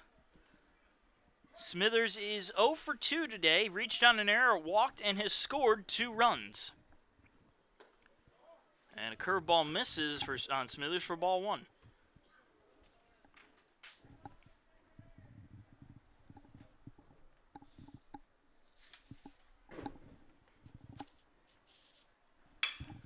And Smithers is going to send that one to left field. That's a base hit. Gets past the outfielders and ends up at the wall. Smithers heading in for second, and he will make it in there with a leadoff stand-up double. The designated hitter, Connor Durden. And that brings up Connor Durden, having a pretty good night himself. 2 for 3 with a double, a single, 3 RBIs, and 2 runs scored.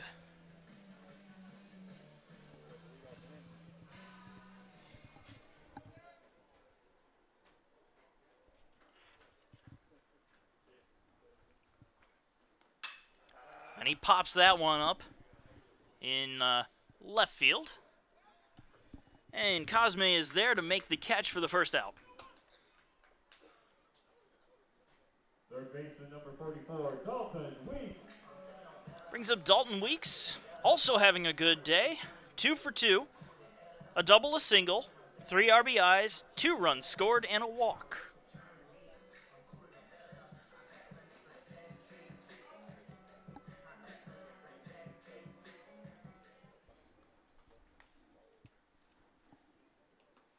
Ball in the dirt, but it is blocked by Lopez.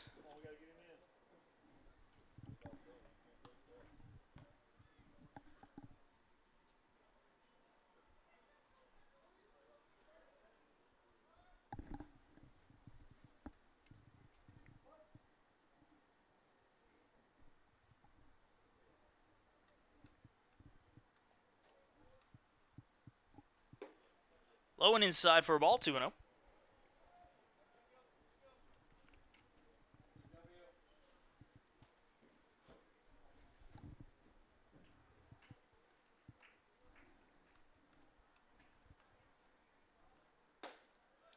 Inside corner for a call strike, 2-1.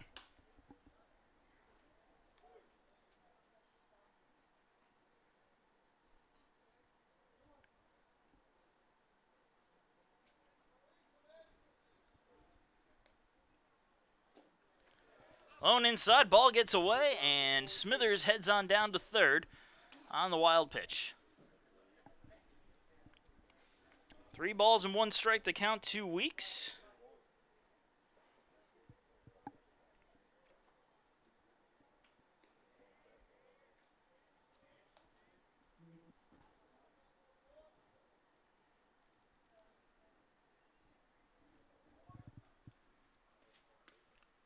Swing and a miss, full count.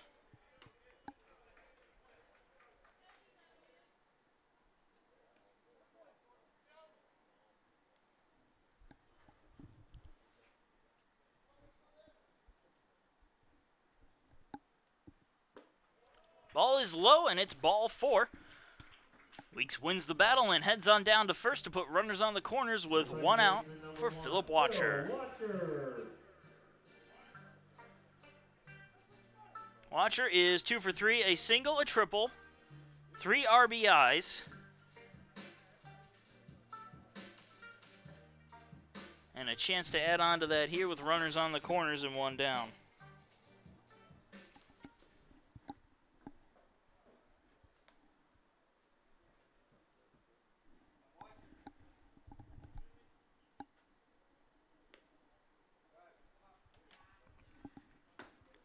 First pitch is right down the middle for a strike.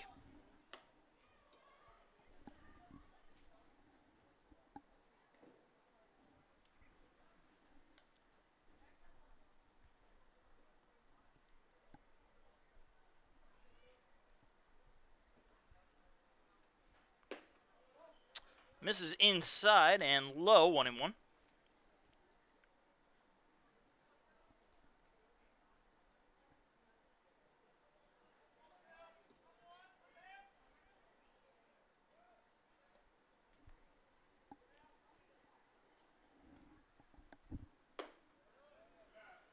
Misses high and outside, 2-1.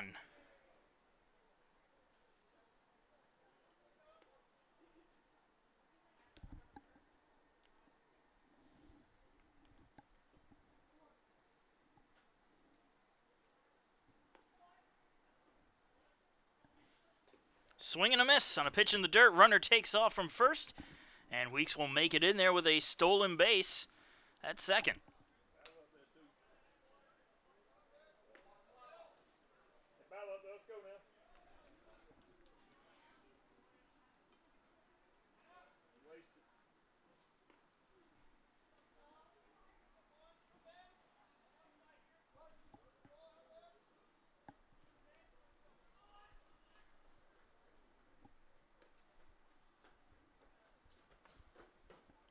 The 2-2 is sent out into left field.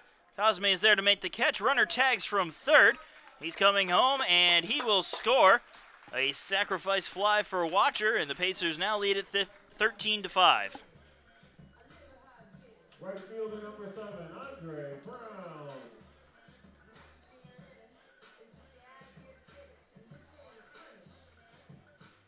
So Andre Brown digs in, 1 for 3 on the day with a single and an RBI.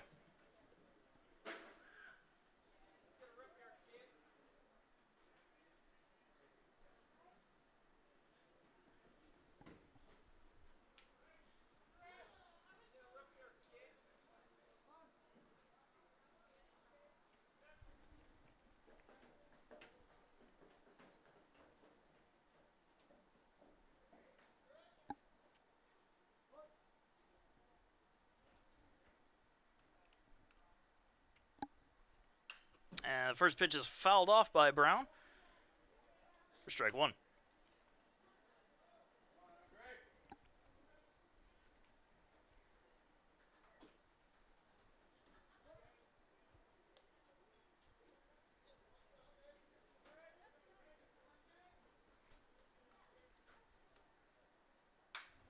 Another foul ball, 0-2.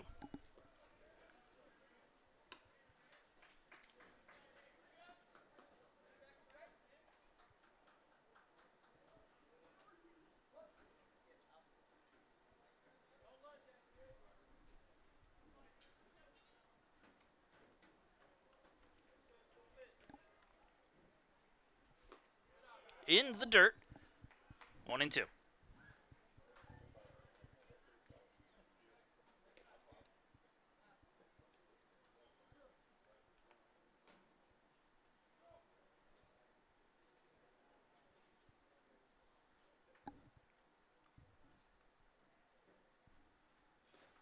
Low and away, 2-2.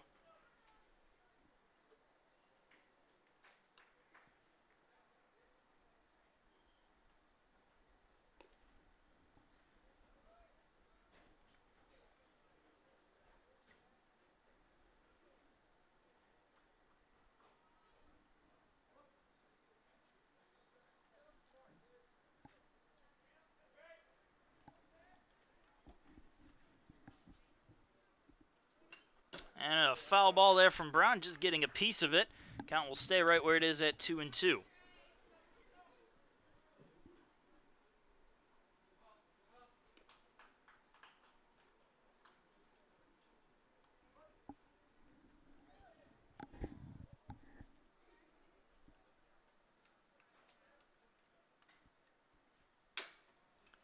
Another foul ball.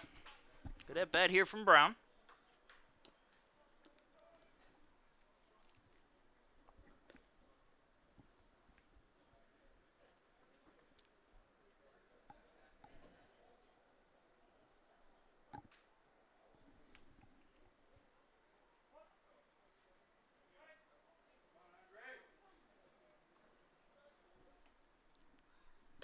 And a swing and a miss. Andre Brown goes down on strikes for the third and final out. Pacers get one, however.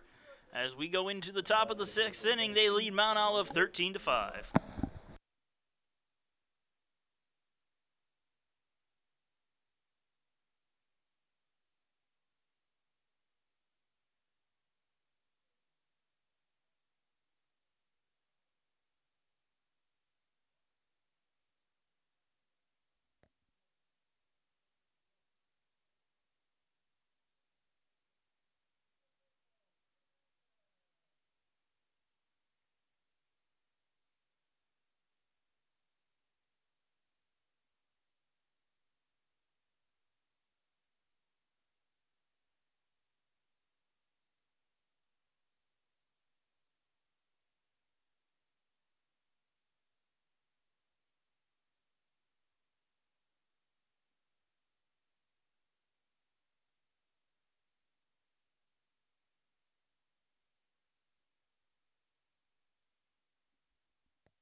And the top of the 6th inning gets underway with Gerald McAlay up to the plate.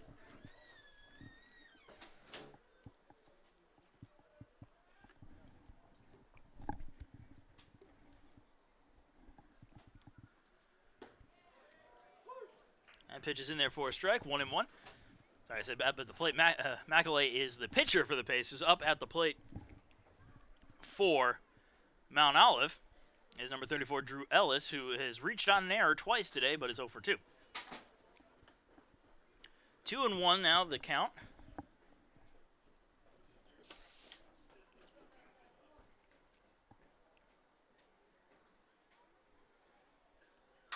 And that one is popped up in the infield. And able to come up and make the catch was Rogers. Almost looked like he lost sight of it, but he stayed with it long enough to make the catch for the first out.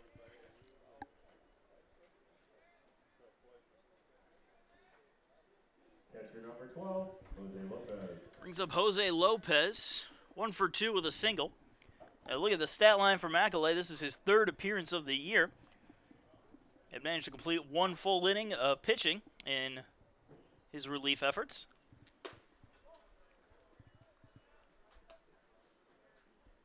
First pitch misses high to Lopez for ball 1.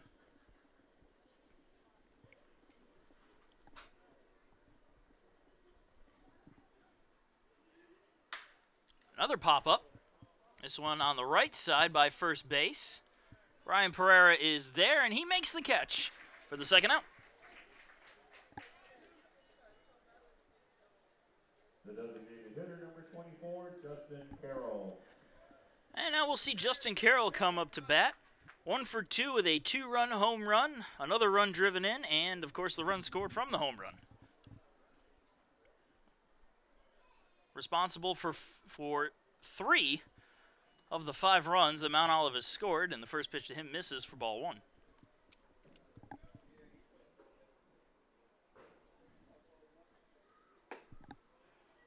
And a swing and a miss there, 1-1.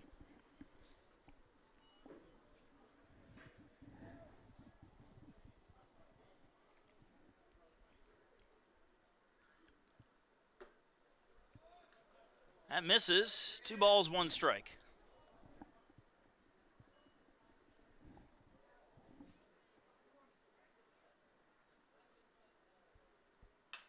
Fouled off. And it's even at 2-2.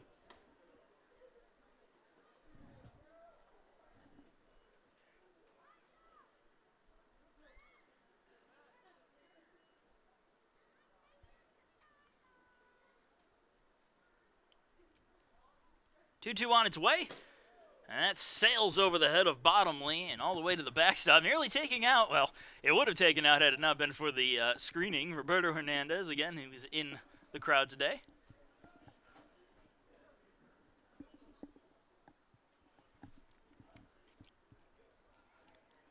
Three-two pitch in the dirt for ball 4.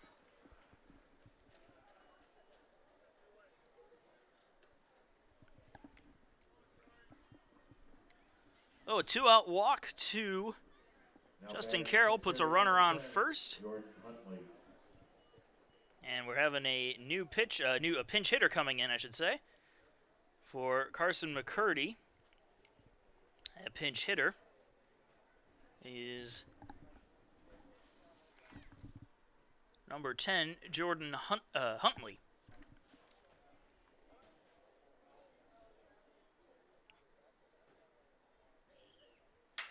And he goes after the first pitch, pops it up. In right field, Andre Brown is there and makes the catch for the 3rd and final out. One man stranded, and we go to the bottom of the 6th. Pacers still up 13-5.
And Blake Bottomley leads things off for the Pacers in the bottom of the 6th inning against Stephen Worley, the new pitcher. And he grounds the first pitch to third. Fired all the way to first and in time for the first out.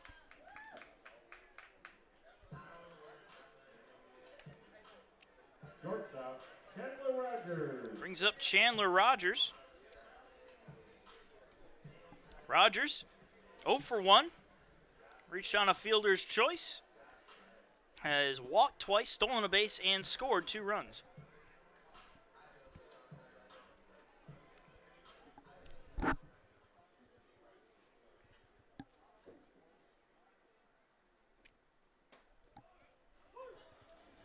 Which is in there for a strike. Strike 1.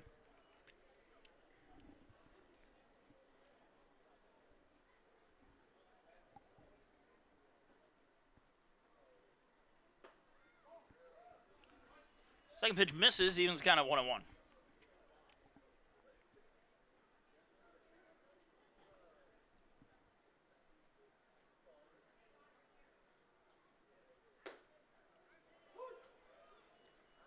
And another pitch in there for a strike. 1 ball, 2 strikes.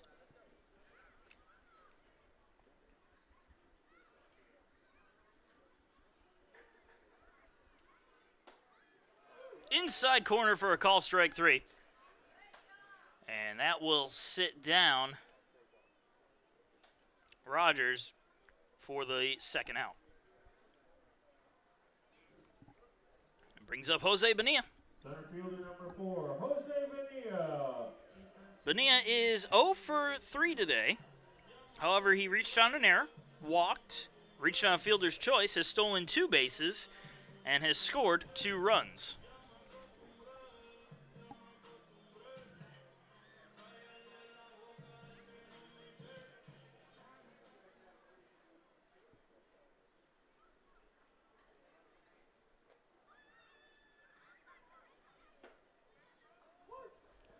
First pitch is in there for strike 1.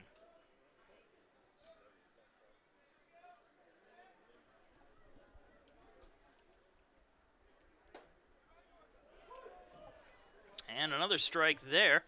0-2.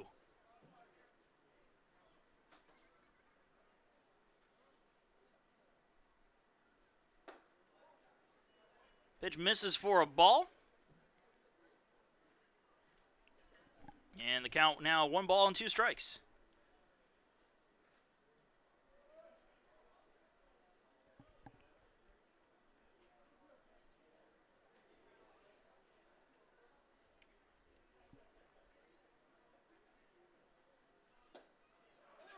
And a swing and a miss. The ball was dropped, and the tag is applied to Bonilla for the third and final out. A quick 1-2-3 inning, and we go to the top of the 7th inning with the Pacers leading 13-5.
And we go to the top of the 7th inning.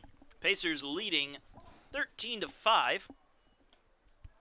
And the first pitch to the leadoff man, Blake McLean, misses for ball 1. McLean 0 for 1 with a walk and a run scored. Fouls off the second pitch for a strike, even the count at 1-1.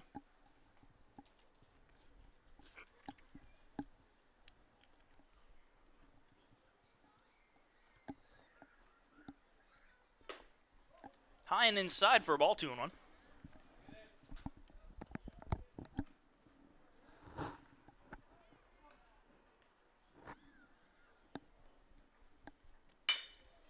Grounded up the middle. Grabbed by Rogers at short, who fires it to the bag at first for the first out. Center fielder number 4, Trey Sweeting.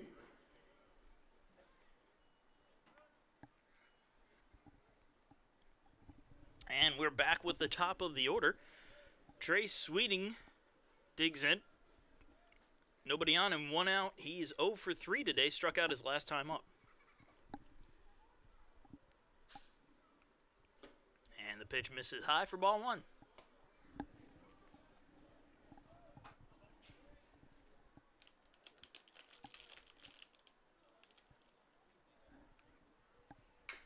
Fouls off the second pitch to even the count at 1-1.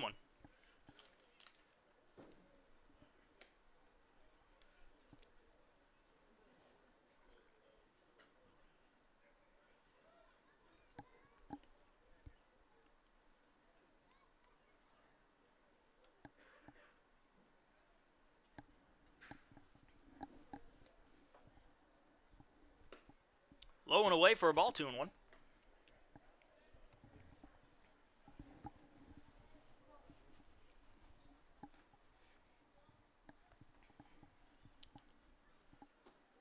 This is low, 3 balls, 1 strike.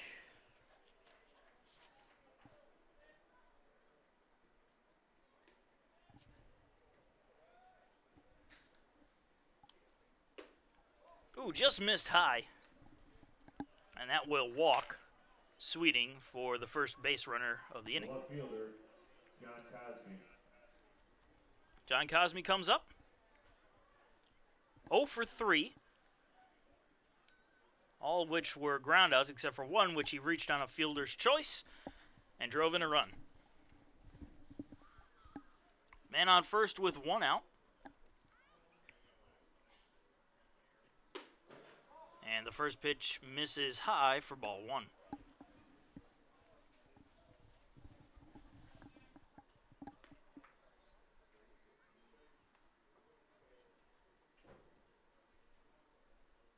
Check throw over to first to keep him close.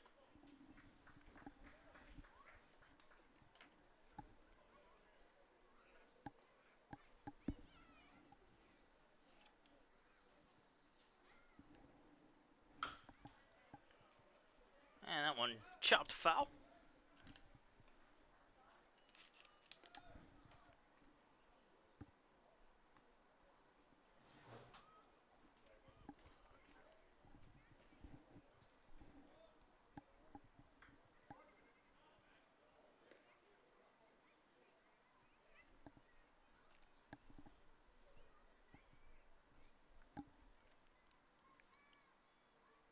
The 1-1 on its way, misses high and outside.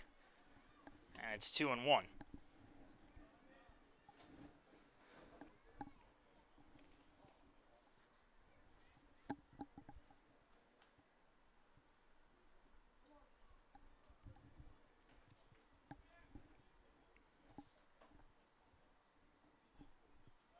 And another check throw over to first.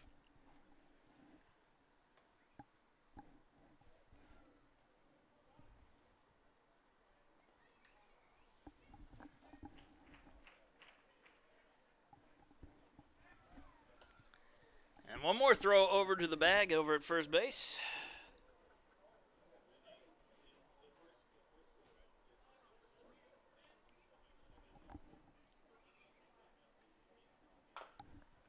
Fouled off. Evens got it 2-2.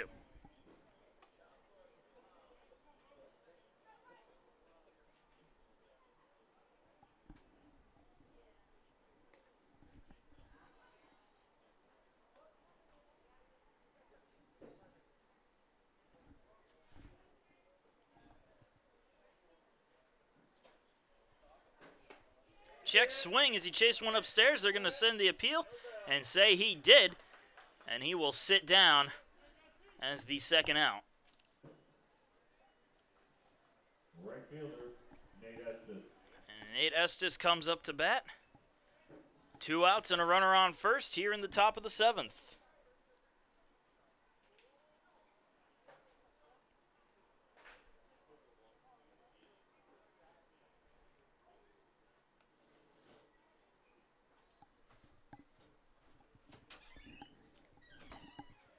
First pitch missing for ball 1.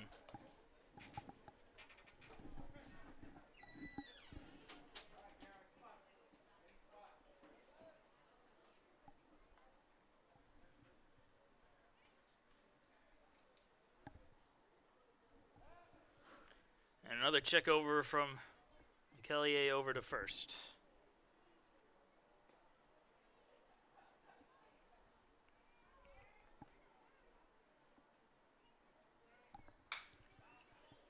Hit into the air, foul territory out of play.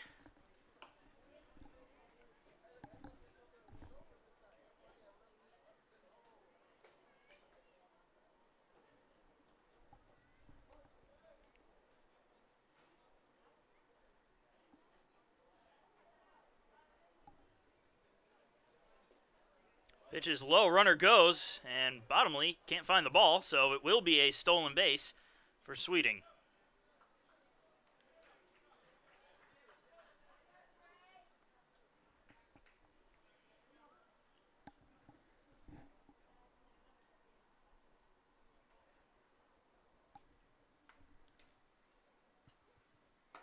Misses inside, 3 balls, 1 strike.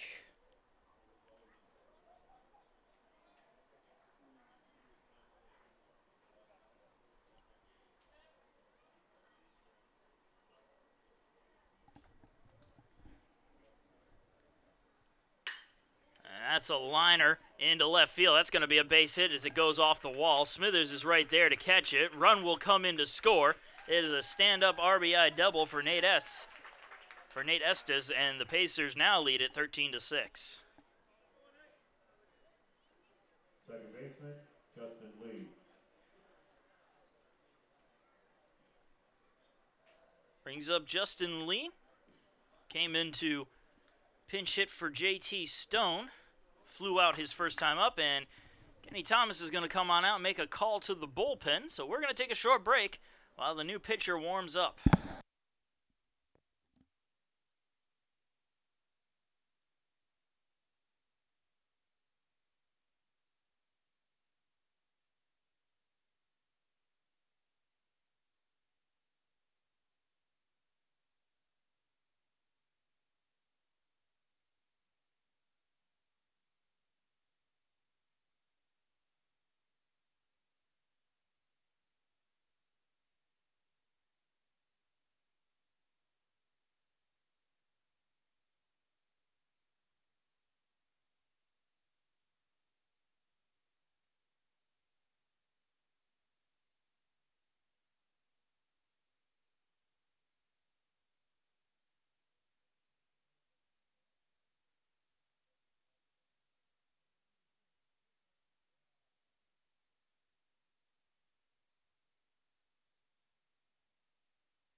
So Jacob Rye is the pitcher that the Pacers have taken out of the bullpen.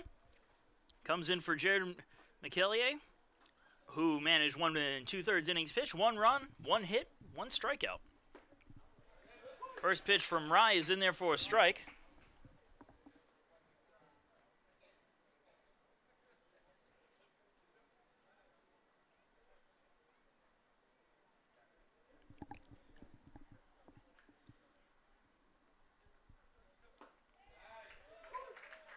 And that one is in there for a strike as well, 0-2. A good outing, though, from McAulay, who coming into the game had some pretty crazy stats due to lack of innings pitched.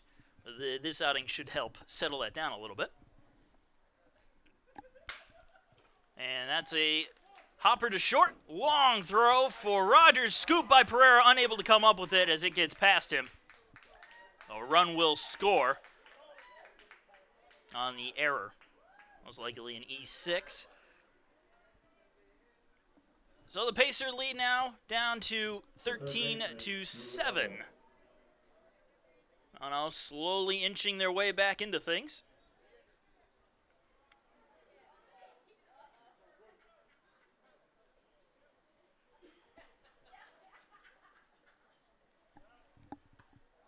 And a throw over to the bag. Not in time. That run does not go against McAulay, because there were 2 outs and it was on an error.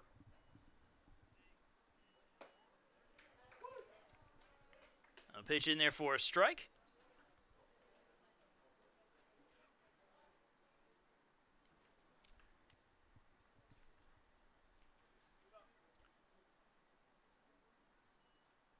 The new batter is Drew Ellis.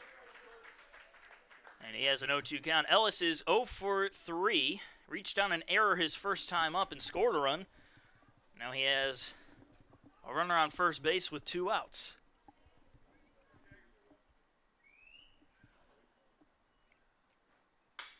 And that one is sent flying down the right field line. The only hope is that it goes foul, and it does.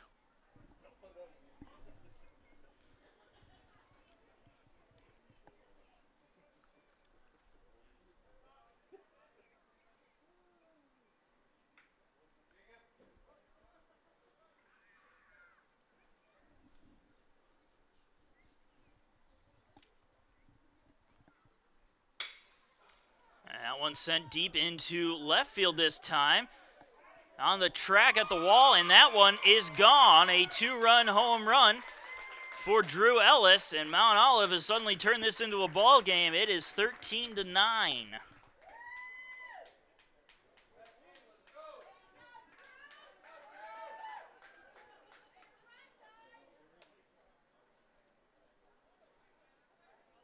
The catcher, Jose Lopez.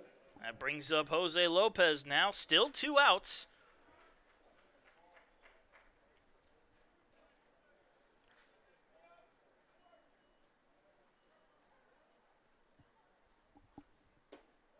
First pitch misses low and away. Lopez is 1 for 3 with a single and a strikeout on the day. Well, coming into the game, Rye had a perfect ERA. That will change now. On 1 appearance with 1 full inning pitched and 2 strikeouts.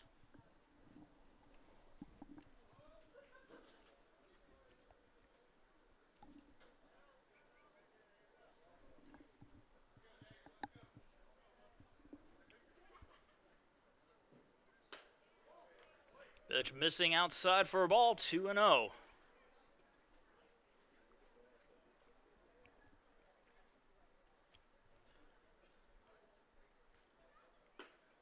That one's right down the middle, 2-1.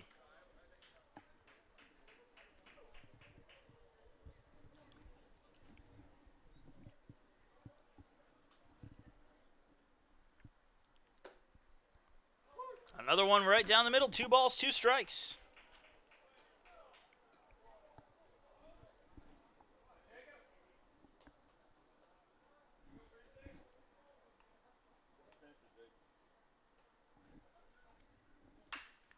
Sent off the other way, hooking, foul, and out of play. Keeps the count right where it is at 2 balls and 2 strikes. 2 outs, nobody on. Top of the 7th inning. 13-9, Pacers lead. Ooh, just missed. Good pitch, but he didn't get the call, and the count is full.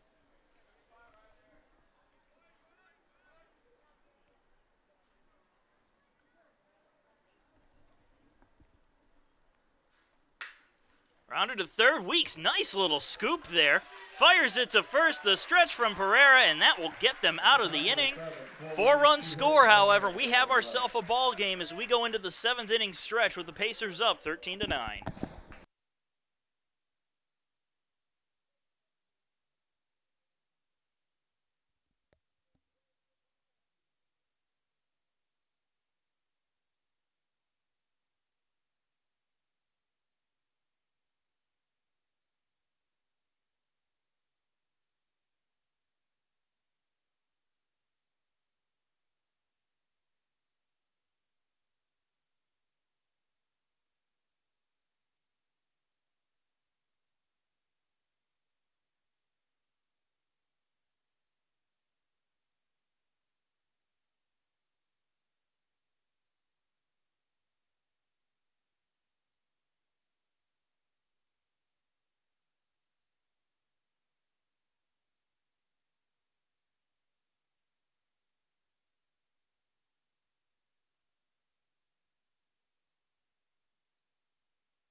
And here we are in the bottom of the 7th inning. Marcus Johnson here, thanking you for joining us on this Game 2 of USC Aiken baseball versus the Mount Olive Trojans. Pacers up 13-9. They were up at one point by a score of 13-4. However, that has changed as Mount Olive has stormed back to make it that 13-9 ball game. Brian Pereira to lead things off this half of the inning. 1 for 3. It was hit by a pitch, has scored 2 runs, has doubled, and has driven in an RBI. That was a 1-0 count to start things off. And he fouls that pitch off for strike 1.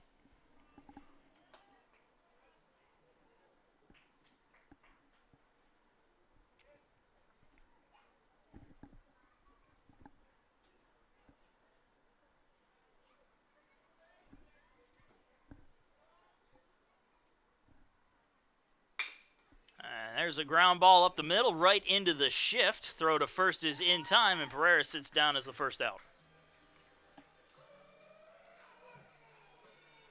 Left fielder number 9, Joey Smithers. Joey Smithers coming up now. He is 1 for 3.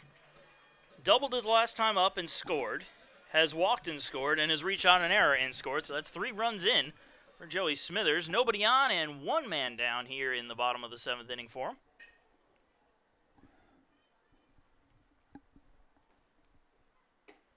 Pitch is high and inside for ball 1.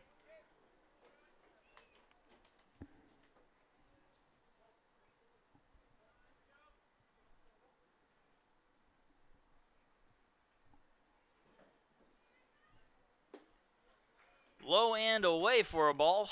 2-0.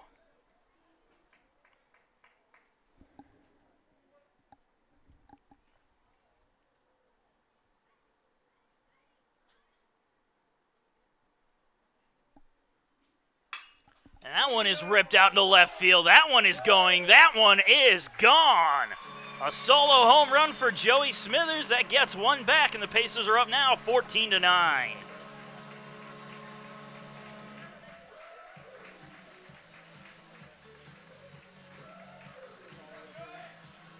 That's a way to reinvigorate an offense. A nice solo shot that had no doubt of getting out.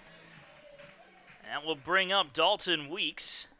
The designated Weeks hitter, having an, Connor Durden. not Dalton Weeks, I'm sorry, Connor Durden. Dalton Weeks is on deck. Although Connor Durden is having an excellent game himself, 2 for 4 with a double, a single, 3 RBIs, and 2 runs scored. Nobody on and 1 out. Bottom of the 7th. And the first pitch is low for ball 1.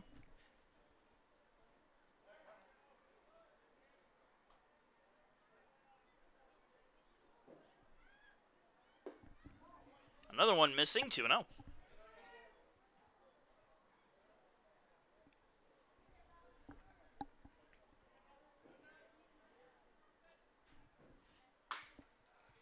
And grounded foul, 2-1.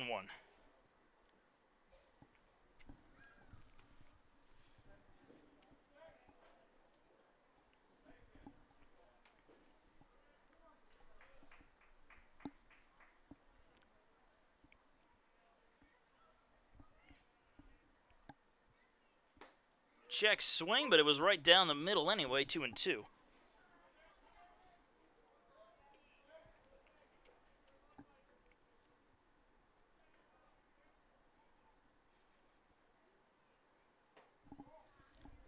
Pitch misses, full count at 3-2.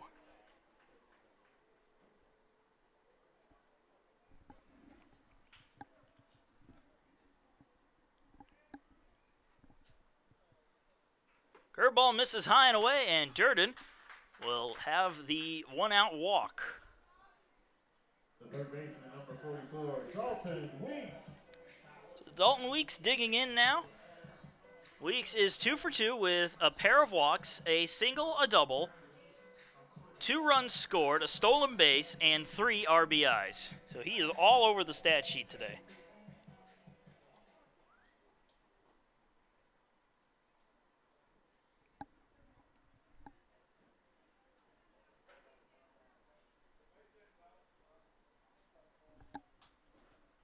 And a little visit to the mound before Weeks can get in.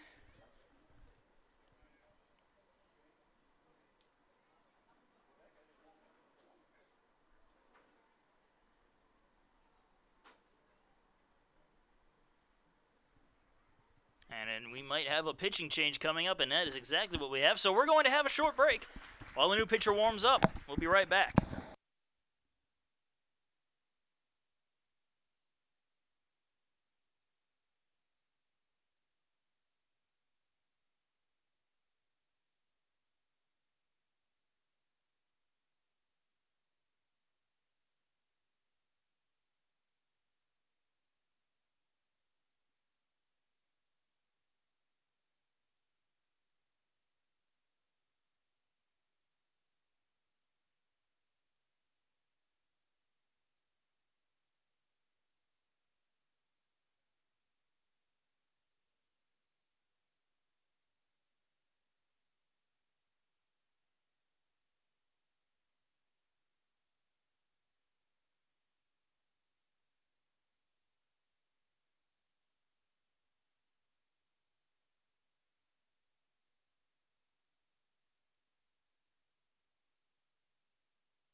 So Conrado Skeppel is the new pitcher for Mount Olive, coming in for Stephen Worley. Swing and a miss from Weeks on the first pitch for strike 1.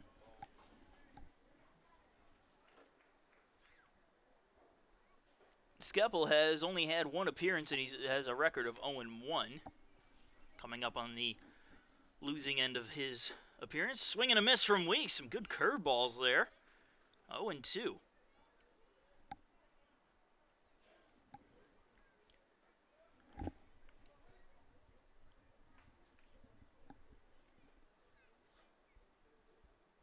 And another swing and a miss. Weeks down on 3 straight pitches for the second out. The second baseman, Phil Watcher. Brings up Phil Watcher. Watcher is 2 for 3. Sacrifice fly, which drove in a run. A ground out, which drove in a run.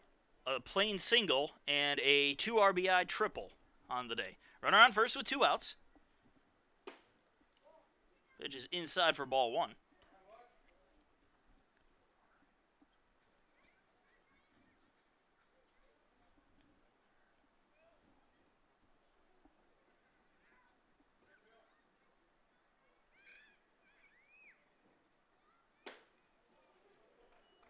Swing and a miss from Watcher, even as kind of 1-1.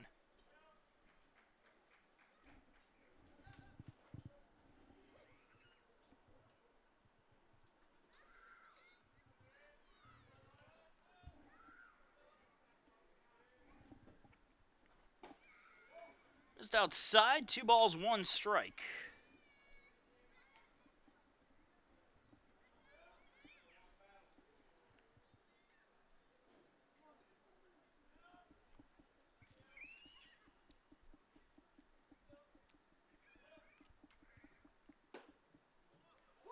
Finds part of the plate. 2 balls, 2 strikes.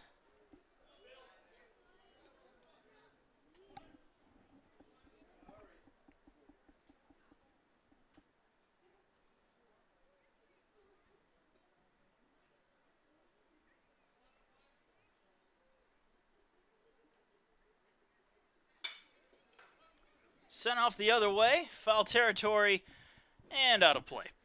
Count stays right where it is at 2-2 for Phil Watcher.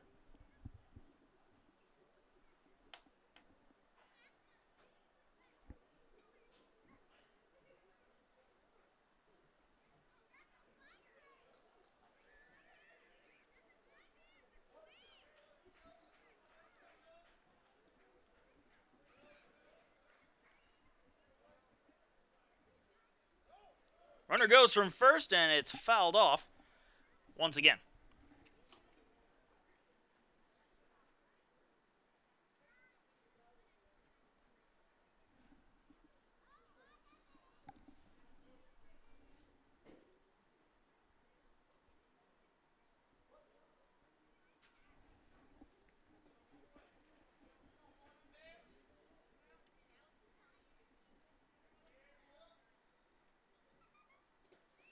Ball in the dirt, gets away, and that will let Connor Durden move to second. Now runner on second with a full count to Watcher, and 2 outs.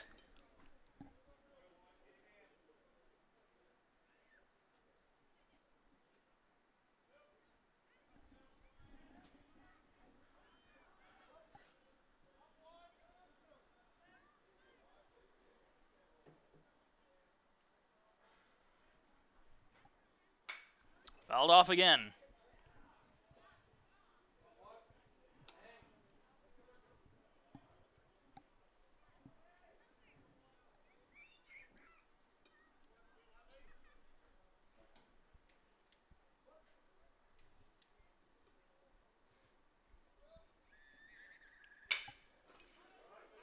Ground ball to second. Double clutch throw to first, not in time. Philip Watcher able to beat it out on the double clutch for a base hit. Runners now on the corners for the Pacers.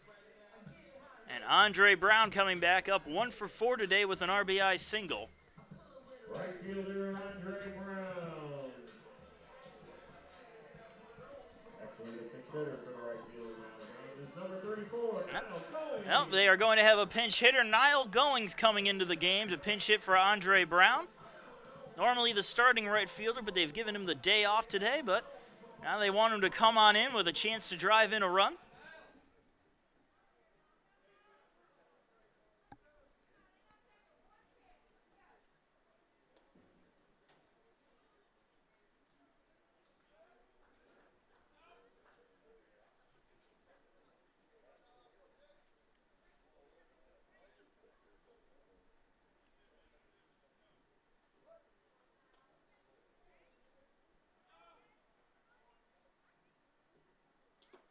First pitch is in the dirt. However, it is blocked by Lopez, so the runners stay put.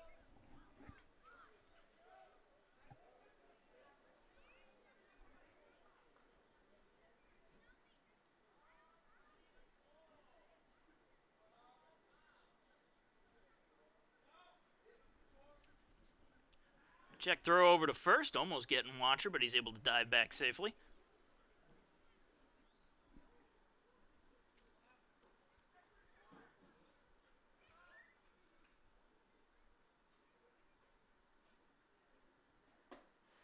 Pitch is low, 2-0.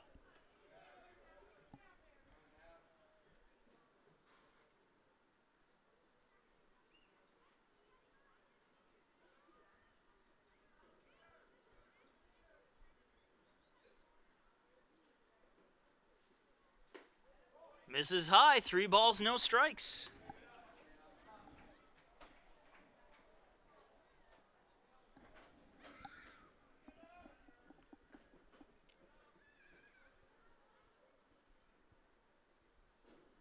Low and away. Niall Goings will walk on 4 straight pitches to load the bases. The catcher, Blake Bottomley. And we'll bring up Blake Bottomley, who is 0 for 3 with a walk today.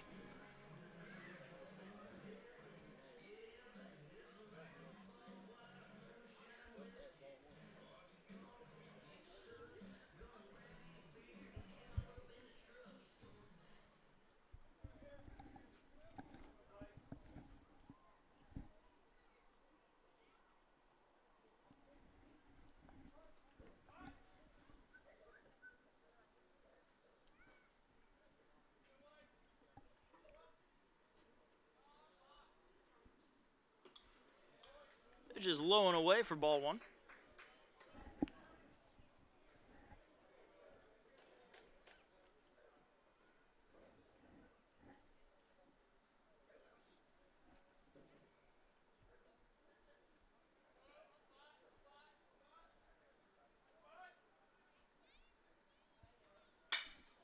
Pops it up.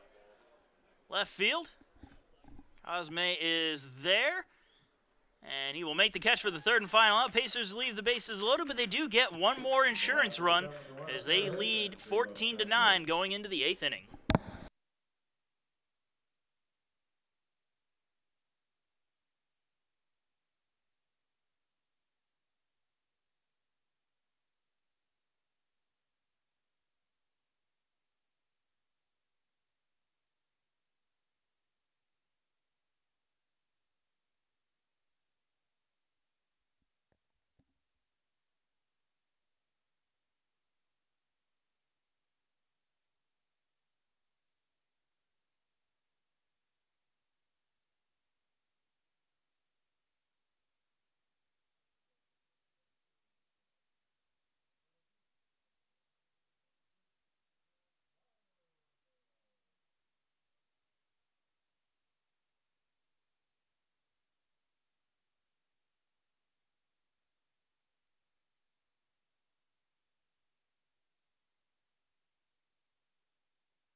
And we are in the top of the 8th inning with John Yarborough coming in out of the Pacer bullpen to relieve Jacob Rye. He went a third of an inning, allowed 2 runs on 2 hits with no strikeouts. Pacers still leading 14-9 over the Mount Olive Trojans, and one of the troublemakers of the Mount Olive lineup in terms of batting power comes up. Justin Carroll, who hit a 2-run home run today, making him 1 for 2 with 3 RBIs and a walk. First pitch is in there for a strike. Yarborough comes in with a even 3.0 ERA, 2 appearances, 3 innings pitched, 3 hits, 2 runs, 1 earned, 2 walks, and 4 strikeouts, and an opponent batting average of .250. Decent numbers for a reliever, as that one's in there for a strike, 0-2.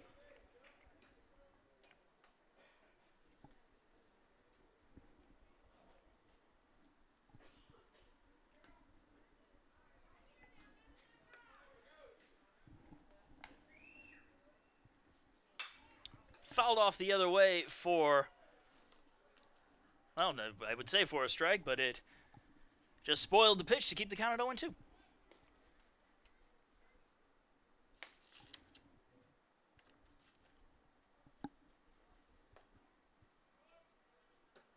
Just misses low, 1 ball, 2 strikes.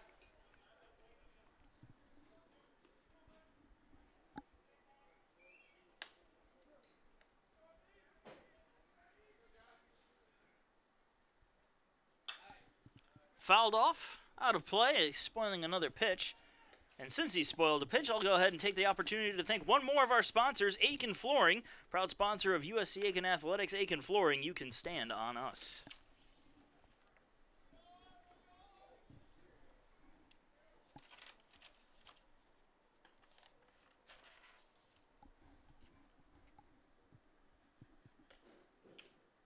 Just gets a piece of that one. Again, spoiling the pitch and staying alive with a 1-2 count.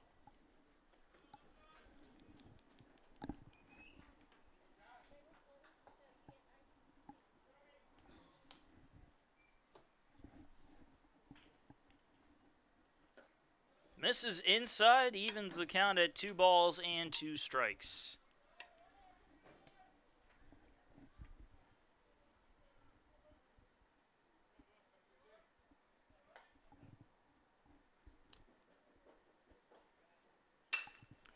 Lined into right field. Goings coming on, diving, can't make the catch. That's going to roll all the way to the wall. Heading in for second and trying for third is Carroll, and he's going to make it in there with a leadoff stand-up triple here in the 8th inning.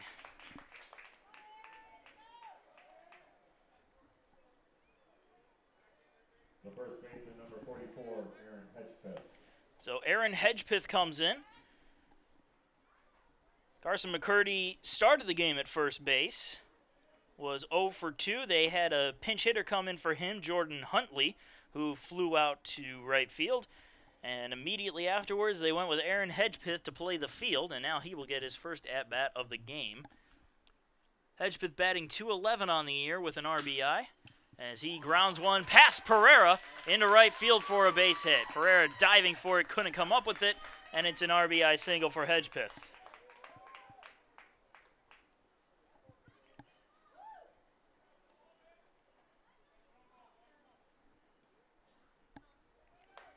The Pacer lead now cut down to 4 once again.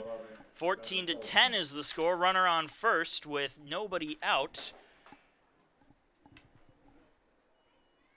And a pinch hitter coming in for Blake McLean, who was 0 for 2 with a walk and a run scored. Number 11, Gunnar Tolston comes into the lineup.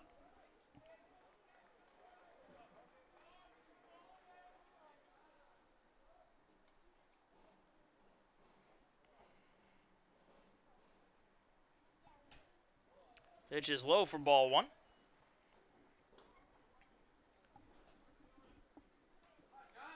Tolston is 0 for 1 on the season, but has a...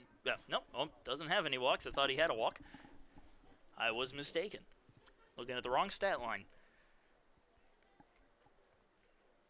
1-0 count to Tolston, however.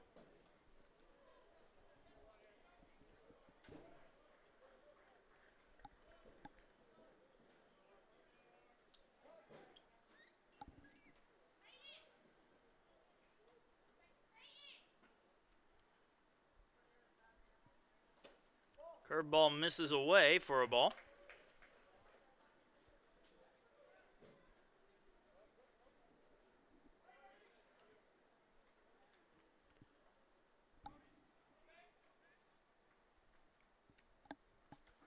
The 2-0.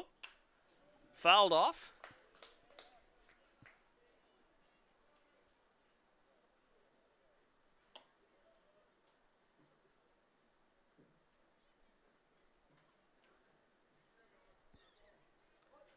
So 2 balls and 1 strike to Tolston.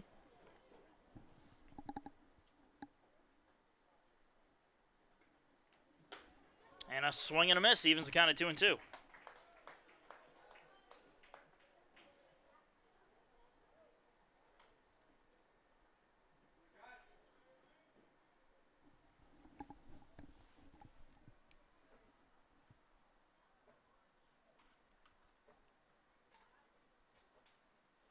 Low and inside, goes all the way to the backstop. And Hedgepeth advances to second base on the wild pitch. Full count to Tolston now, with a runner on second and still nobody out.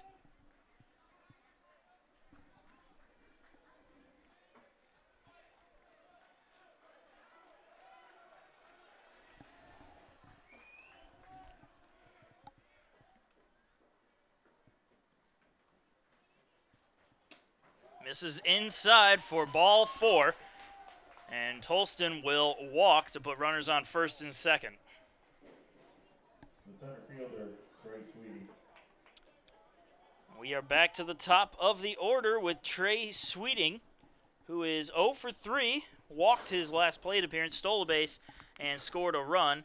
We're going to have a visit to the mound. And during this visit to the mound, I'd like to thank our final sponsors of the day, including Hudson Etheridge Companies and Auto Owners Insurance. For all your life, home, car, and business insurance needs, contact Hudson Etheridge Companies and Auto Owners Insurance. And last but not least, the Concierge Team, a real estate boutique. If you're in the need for a home in the Aiken area, contact Mike Stake at the Concierge Team.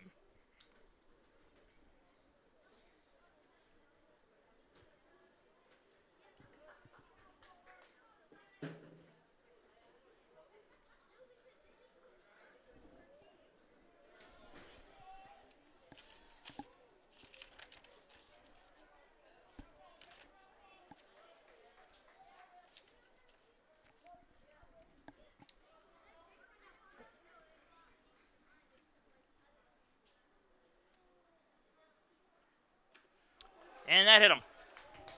First pitch to Trey Sweeting hits him on the arm, and that loads the bases for John Cosme.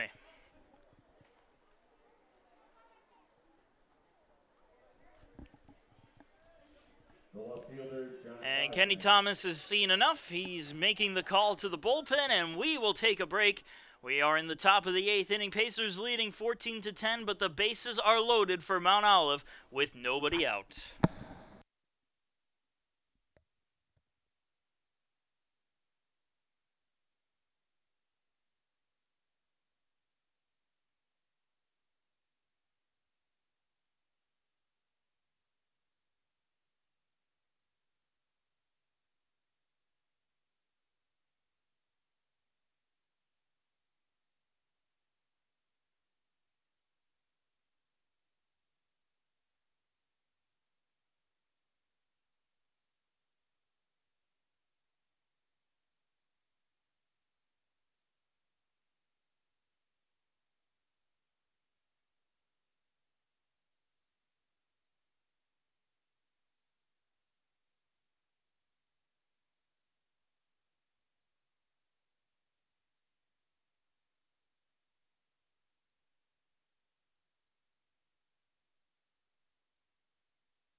So Daniel Wiggins, the new pitcher out of the Pacer bullpen, comes in with one heck of a situation. Bases loaded, nobody out, and a 4-run lead to try to protect here in the top of the 8th inning. First pitch misses outside for ball 1. John Cosme, the new batter, 0 for 4, reached down an error, and he struck out his last time up. Pitch is low for a ball, 2-0. Wiggins comes into the game with a 2.16 ERA, 4 appearances, and a 2-0 record. 1 save on the year, 8.1 innings pitched, 8 hits, 3 runs, 2 earned, 1 walk, 9 strikeouts. And that one finds the zone, 2-1.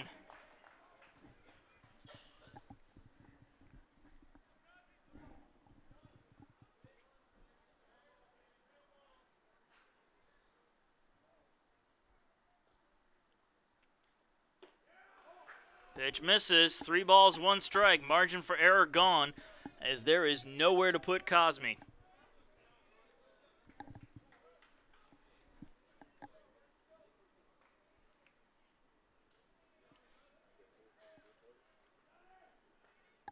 Swing and a miss, full count.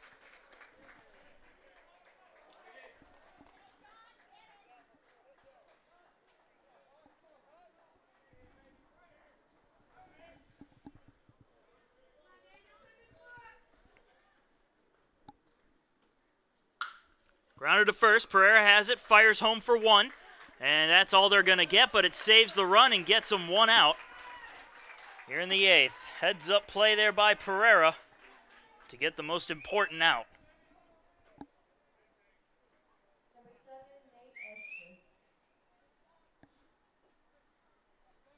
Brings up Nate Estes. Estes is 1 for 4 today with an RBI double, with 2 RBIs overall, and a run scored. Third ball finds the strike zone, 0-1.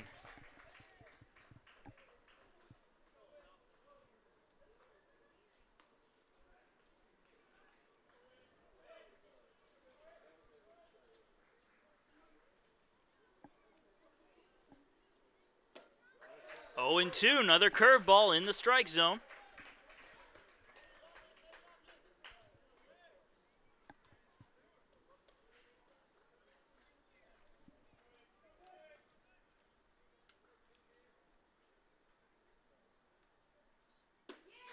Oh, a beautiful pitch. It's almost the same exact spot, but this time he didn't get the call, 1-2.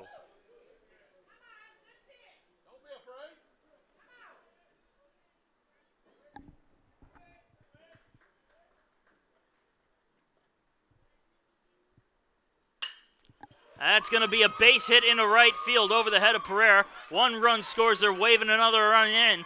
The throw is cut off by Pereira. It's a 2 RBI single for Nate Estes, and the Pacer lead has been cut to 2, 14-12. Now your score in the top of the 8th.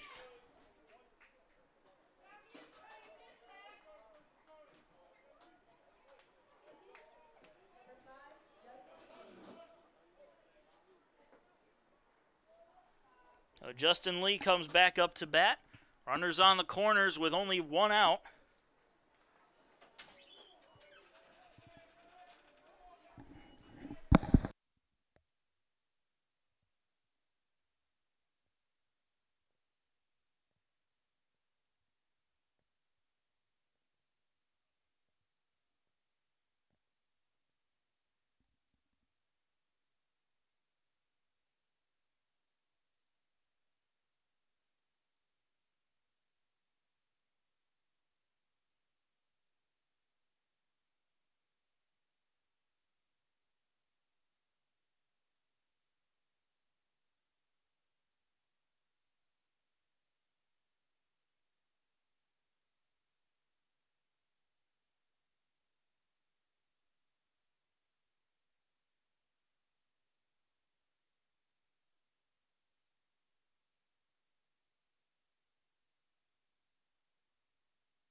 And we apologize for the almost dead air, but we're having some difficulties up here in the press box. We're going to try to get them all sorted out, but in the meantime, we'll just keep the audio going, and the commentary will remain mute, which I assure you is absolutely devastating to me.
the problems up in the press box have been resolved, thankfully. However, the problems on the field have only gotten worse. Pacers came into the top of the ninth inning with a 14-13 lead, and they are now trailing by a score of 21-14. Freddie Beeman came in relief of Daniel Wiggins. He couldn't get the job done, and now Blake Siegler has come in relief for Freddie Beeman, and he's managed to get the second out of the inning. This was Lopez. Yeah, Jose Lopez struck out for the second out.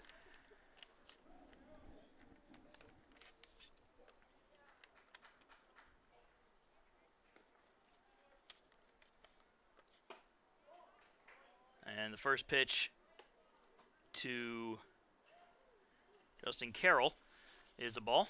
Carroll started it all. He managed the 2-run homer, which gave Mount Olive their first lead of the day earlier in this inning.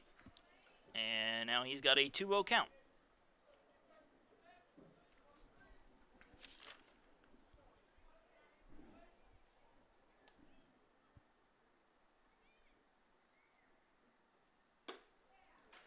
All right, down the middle, 2-1.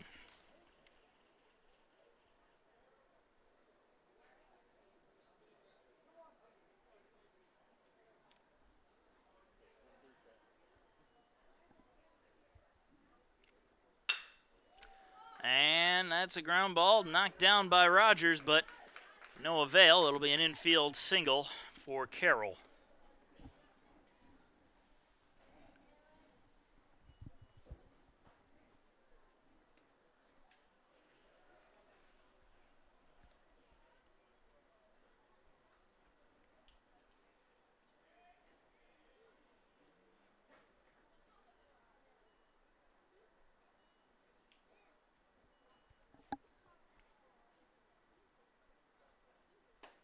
Hedgepeth digs in now, takes a first pitch strike.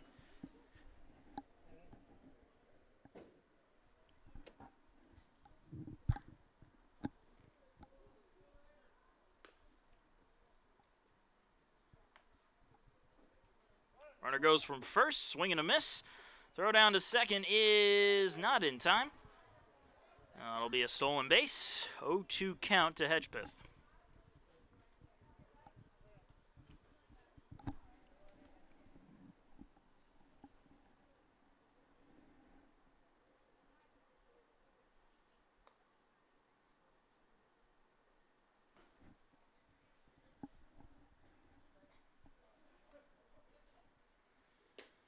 Inside for a ball, 1-2.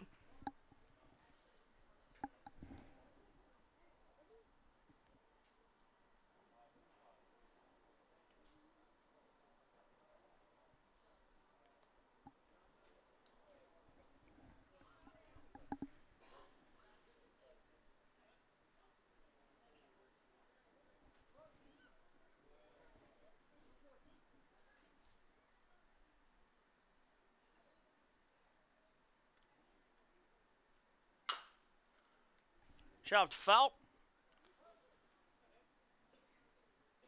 Now still 1-2.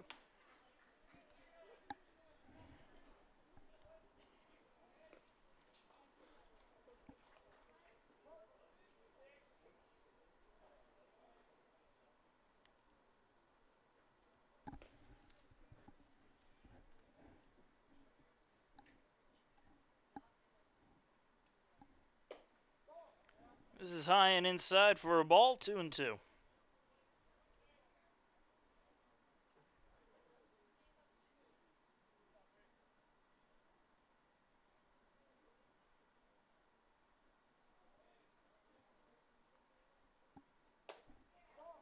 Misses with that one, full count.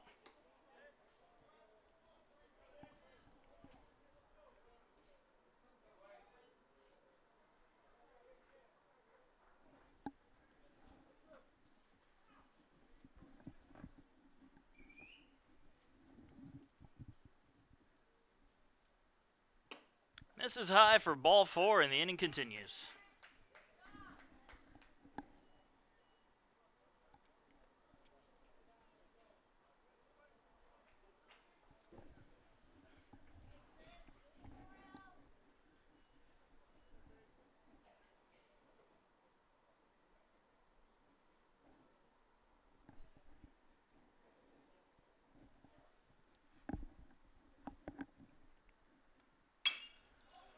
Hit in the air. Right side, foul territory, and out of play.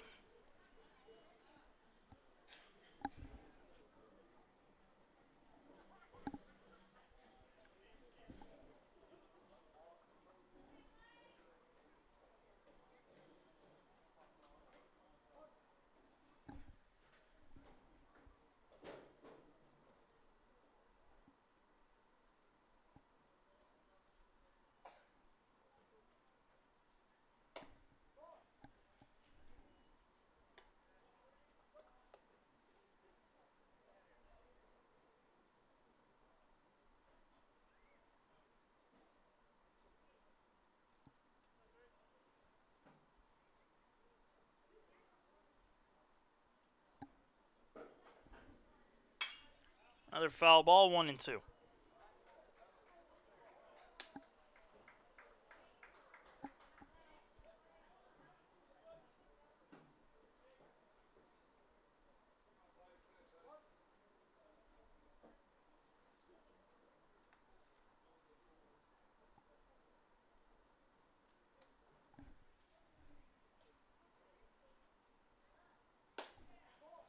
Misses outside for a ball. 2 balls, 2 strikes.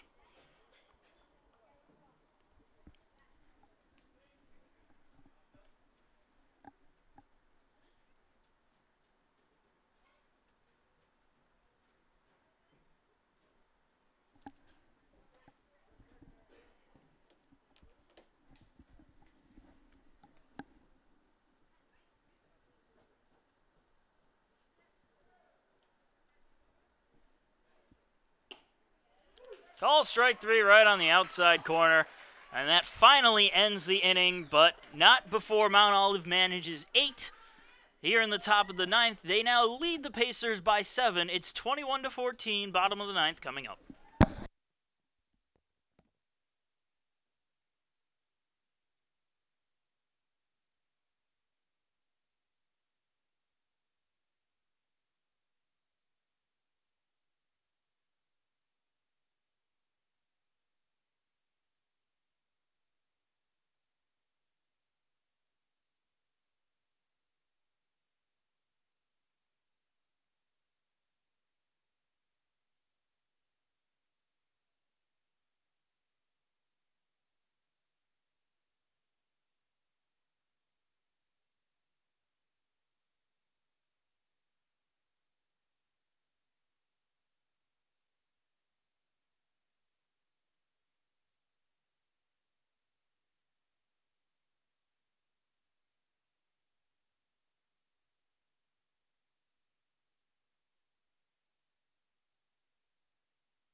And we're back, bottom of the 9th inning, and the Pacers have a tall order to try to fill. They trail now by 7, 21-14 to Mount Olive, with Connor Durden leading things off.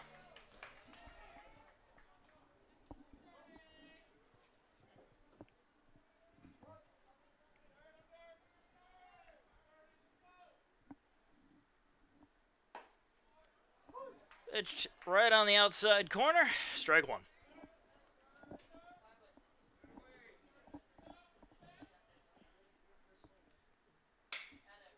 Grounded, foul down the third base side.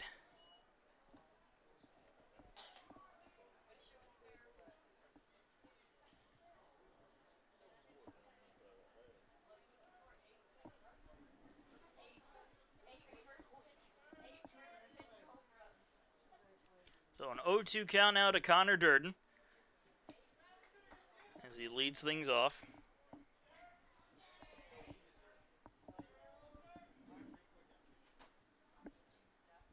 And a swing and a miss. Durden down on strikes for the first out.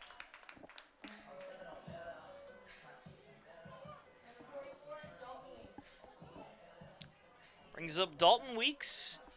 One man out, nobody on.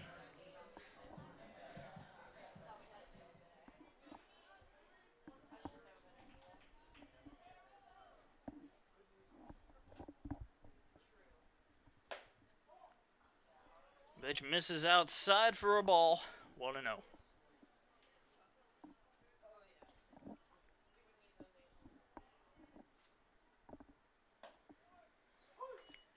Right down the middle for a strike, 1-1.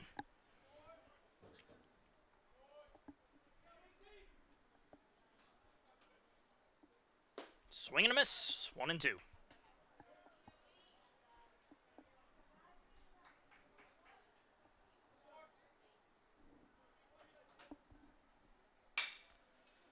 There's a hopper to short.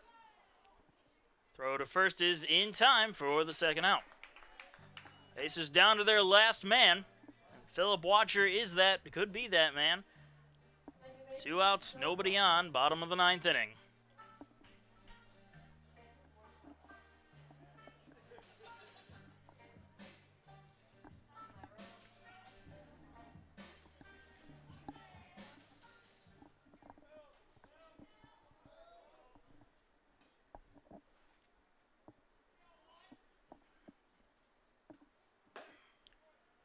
Right on the outside edge of the plate, 0-1.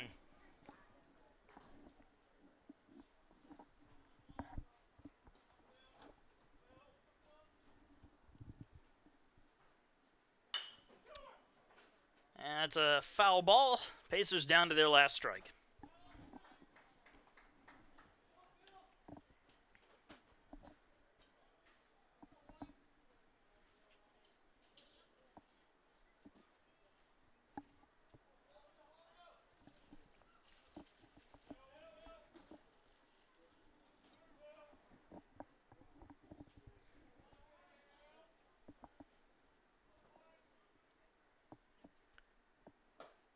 Right on the outside edge, and Watcher goes down looking for the third and final out. That will do it.